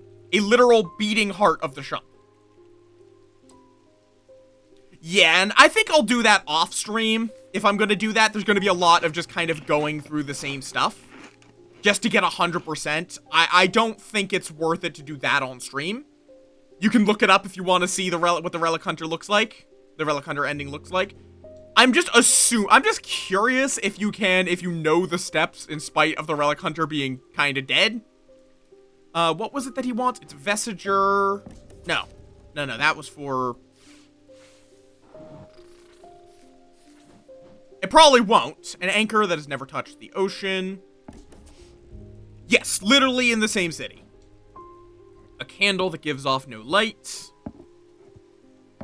And there's a whole lot of other sub-endings. Like, there's a reason why that said ending 9. Is because, like, you can also... In every one of the options, you are able to, Oh, got it inverted. In every ending, there's typically, like, 2 choices. So if I can't do the, if I can't do the Relic Hunter ending, I'll just do, I'll see what happens if we give in to the Relic. Cause so yeah, it's like, if you were doing the Relic Hunter, you would take the casket here, but doesn't seem right. There's nothing here. We just don't know. Okay, so we're just going to go to the pit. Quickly go through it all. Okay. Fortinance, Witherance, but I'm going to try using Sunbond, and then the Tenebran Cloak, plus Light of Fortune. I'm going to then try, using the Wixic Cord, just to see what changes. I bring up the Wixic Cord as the Thaumaturge realizes what is happening. He lunges at me, but he is too slow. His body stiffens and falls to the ground. I am surprisingly calm now that I have given in to the casket's dark power. But a raucous chorus of shrieks and cries breaks me from my reverie. The mob is upon me. As I gaze out at the manic faces baying for blood, my gaze lands on one that is calmer than the others. I'm surprised to find that I recognize her. It's Verona Green, the occult scholar. Wait, it is over. Do you feel it? She holds up her hand and the group comes to a stop, all staring at me with their lifeless black eyes. I look at her without really seeing. My mind is filled with one thought only. Slowly, savoring the moment, I reach down and open the clasp that holds the Nalian casket shut. The mob cheers, but I don't even notice. Time slows and the rushing roar of my own heartbeat fills my ears. Then something happens that drags me out of my trance. Suddenly, my body tenses, and with horror, I find that I cannot move. Verona appears in front of me, holding the Wixic cord, and at once I notice what I missed before. Her eyes aren't black like the others. At the same time, the rest of the mob realize what she is doing, and they rush towards her. But she's anticipating this, and moves quickly. She sprints over to the Thaumaturge's frozen body, and pries the Light of Fortune from his stiff fingers. Without a hint of hesitation, she dives head first into the pit, and a handful of others blindly follow. A moment that lasts an eternity goes by, and then, suddenly and terrifyingly, there's a rush and a roar, and a swirling vortex of blue-green light races up out of the pit. I see the casket riding the whirlwind to the night sky, where it seems to hang for a moment, turning slowly. Okay, and then we go to the same thing. In the weeks, I've struggled to come to terms with my role in it all. Eli has been surprisingly understanding. He tells me that he too felt the allure of the casket, and does not blame me for being unable to stand up to its power. But I cannot stay in Undermere. I toss and turn, unable to sleep. The town has taken Verona's death hard, and they understandably hold me accountable. If it were not for her, the casket would have been opened, and who knows what devastation would have been unleashed. The one that hurts most is Dr. Robertson. She will not even talk to me after what happened. I can't say that I blame her, but that doesn't make the pain any easier to bear. My train to London leaves tomorrow. plan to leave thaumaturgy behind me and try to build a new life in the city. A lucky escape. So Verona Green yumps in. Rebecca's still just happy to be painting, though. So yeah, the couple of failures was Hungerford. We used the wrong thing, so he went deeper into his trance and still does not recover. Bonnie deserved it. Barton went through the door rather than trying to translate it, so died. And Belle just got fucking murdered, and I don't think there's any way to save her unless you go through her ending and apparently use St. Cedric's Thunder.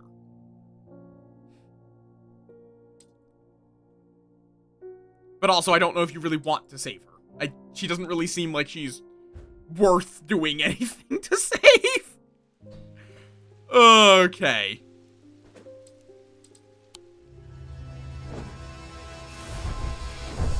Let's go find someone to raid. But thank you all for chilling with me today. What? She tries to kill you! I don't think it's out of the question to say that someone who tries to ritually sacrifice you is not worthy of trying to save. You know, I kind of feel like that's not an unreasonable thing to say. She tries to kill you!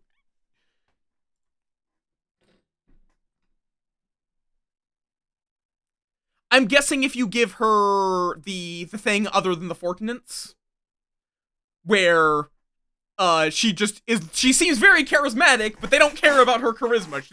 They want strength, so it actually can make her look weak.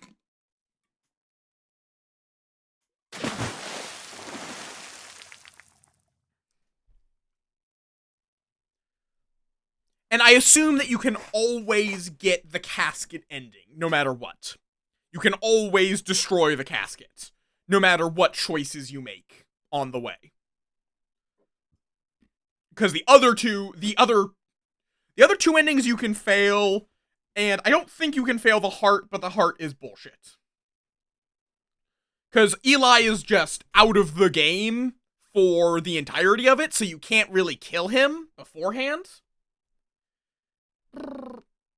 But yeah, thank you all for chilling with me today. I am thinking about raiding Goob, in fact. Yeah, the heart is just there.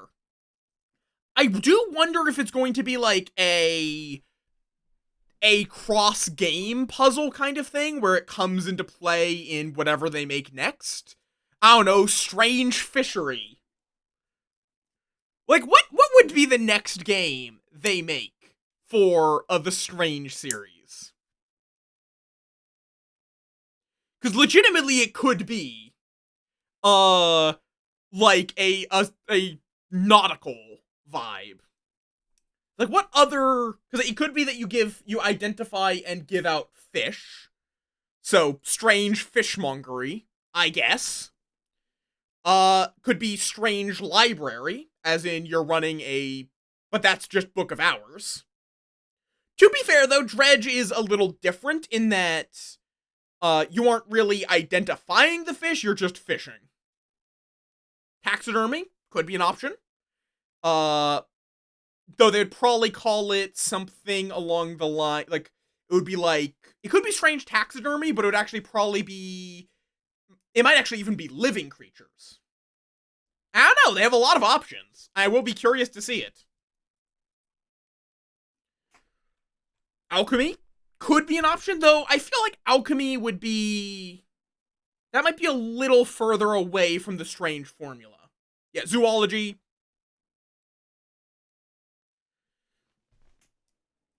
Or cryptology. Or cryptozoology, depending on how mythological they want to make things. But yeah, the achievements I'm still missing... I have to win the dice game. Right! That's what happens when you fail, isn't it? Okay, real quick. We're gonna go somewhere that is objectively the wrong place to go to repeatedly.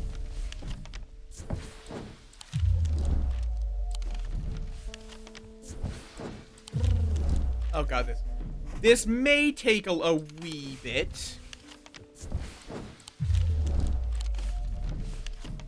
I want to see what happens.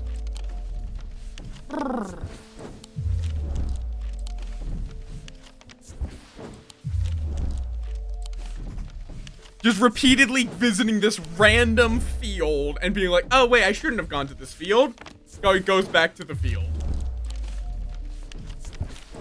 Just like, who gets dreadful by taking a walk in a random field? Who gets worse and worse mental health from that?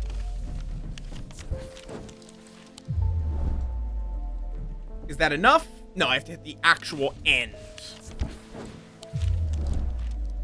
Apparently. Also, hi, Cosmic. Touching grass gives me insanity. A deep fear has taken root. I must break the hold it has over me. By playing dice. Okay, so you roll. Match dice symbols to a section of the seal to break it. Stars are wild. They can be any symbol as long as they are all the same. Roll the dice as many times as you'd like. Click dice to lock and unlock them. If you get 3 crossbones before banking, you lose a life. 5 of a kind automatically breaks the seal. Okay. So it's Yahtzee. Admittedly, I'm kind of designing Yahtzee myself. This is actually kind of similar to the game I'm currently working on, funnily enough. Oh, that's... Okay, we're just going to take that. Bank. Now we just need 2 cats. Come on, 2 cats. That's 4 bones. Oh, thanks, Jupiter. That's still 2 bones.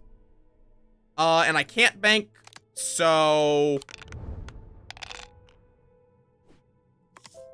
Okay. Well, hopefully we get another cat. And yes. Bank. Fair enough. I just want to win it once for the achievement. That's it. That's all I wanted to do. Apparently, I guess maybe so you don't get completely screwed by RNG, Jupiter might just come in whenever you roll 3 or more bones. And now, the most important achievement of all. Pet the cat 30 times. It's very important. It is very important that I get this achievement before we wrap up. How the fuck do 80% of people... There we go. We have pet the cat 30 times. So now the remaining achievements is beat the game without using a hint, because I did use 1 singular hint, and then do the ending that I can't do. Those are the 2 things I'll do off stream. I have been petting the cat every day! No, 80% of people died. Only 60% of people have pet Jupiter 30 times. Like, you have to pet... I pet Jupiter every single day. It's just there's only 20 days in the game. So I had to pet him 10 extra times. Also, I didn't want to disturb the cat when Cat was sleeping. That would be rude. I don't want to pet the cat who's trying to sleep. The cat's sleeping. Allow the cat to sleep.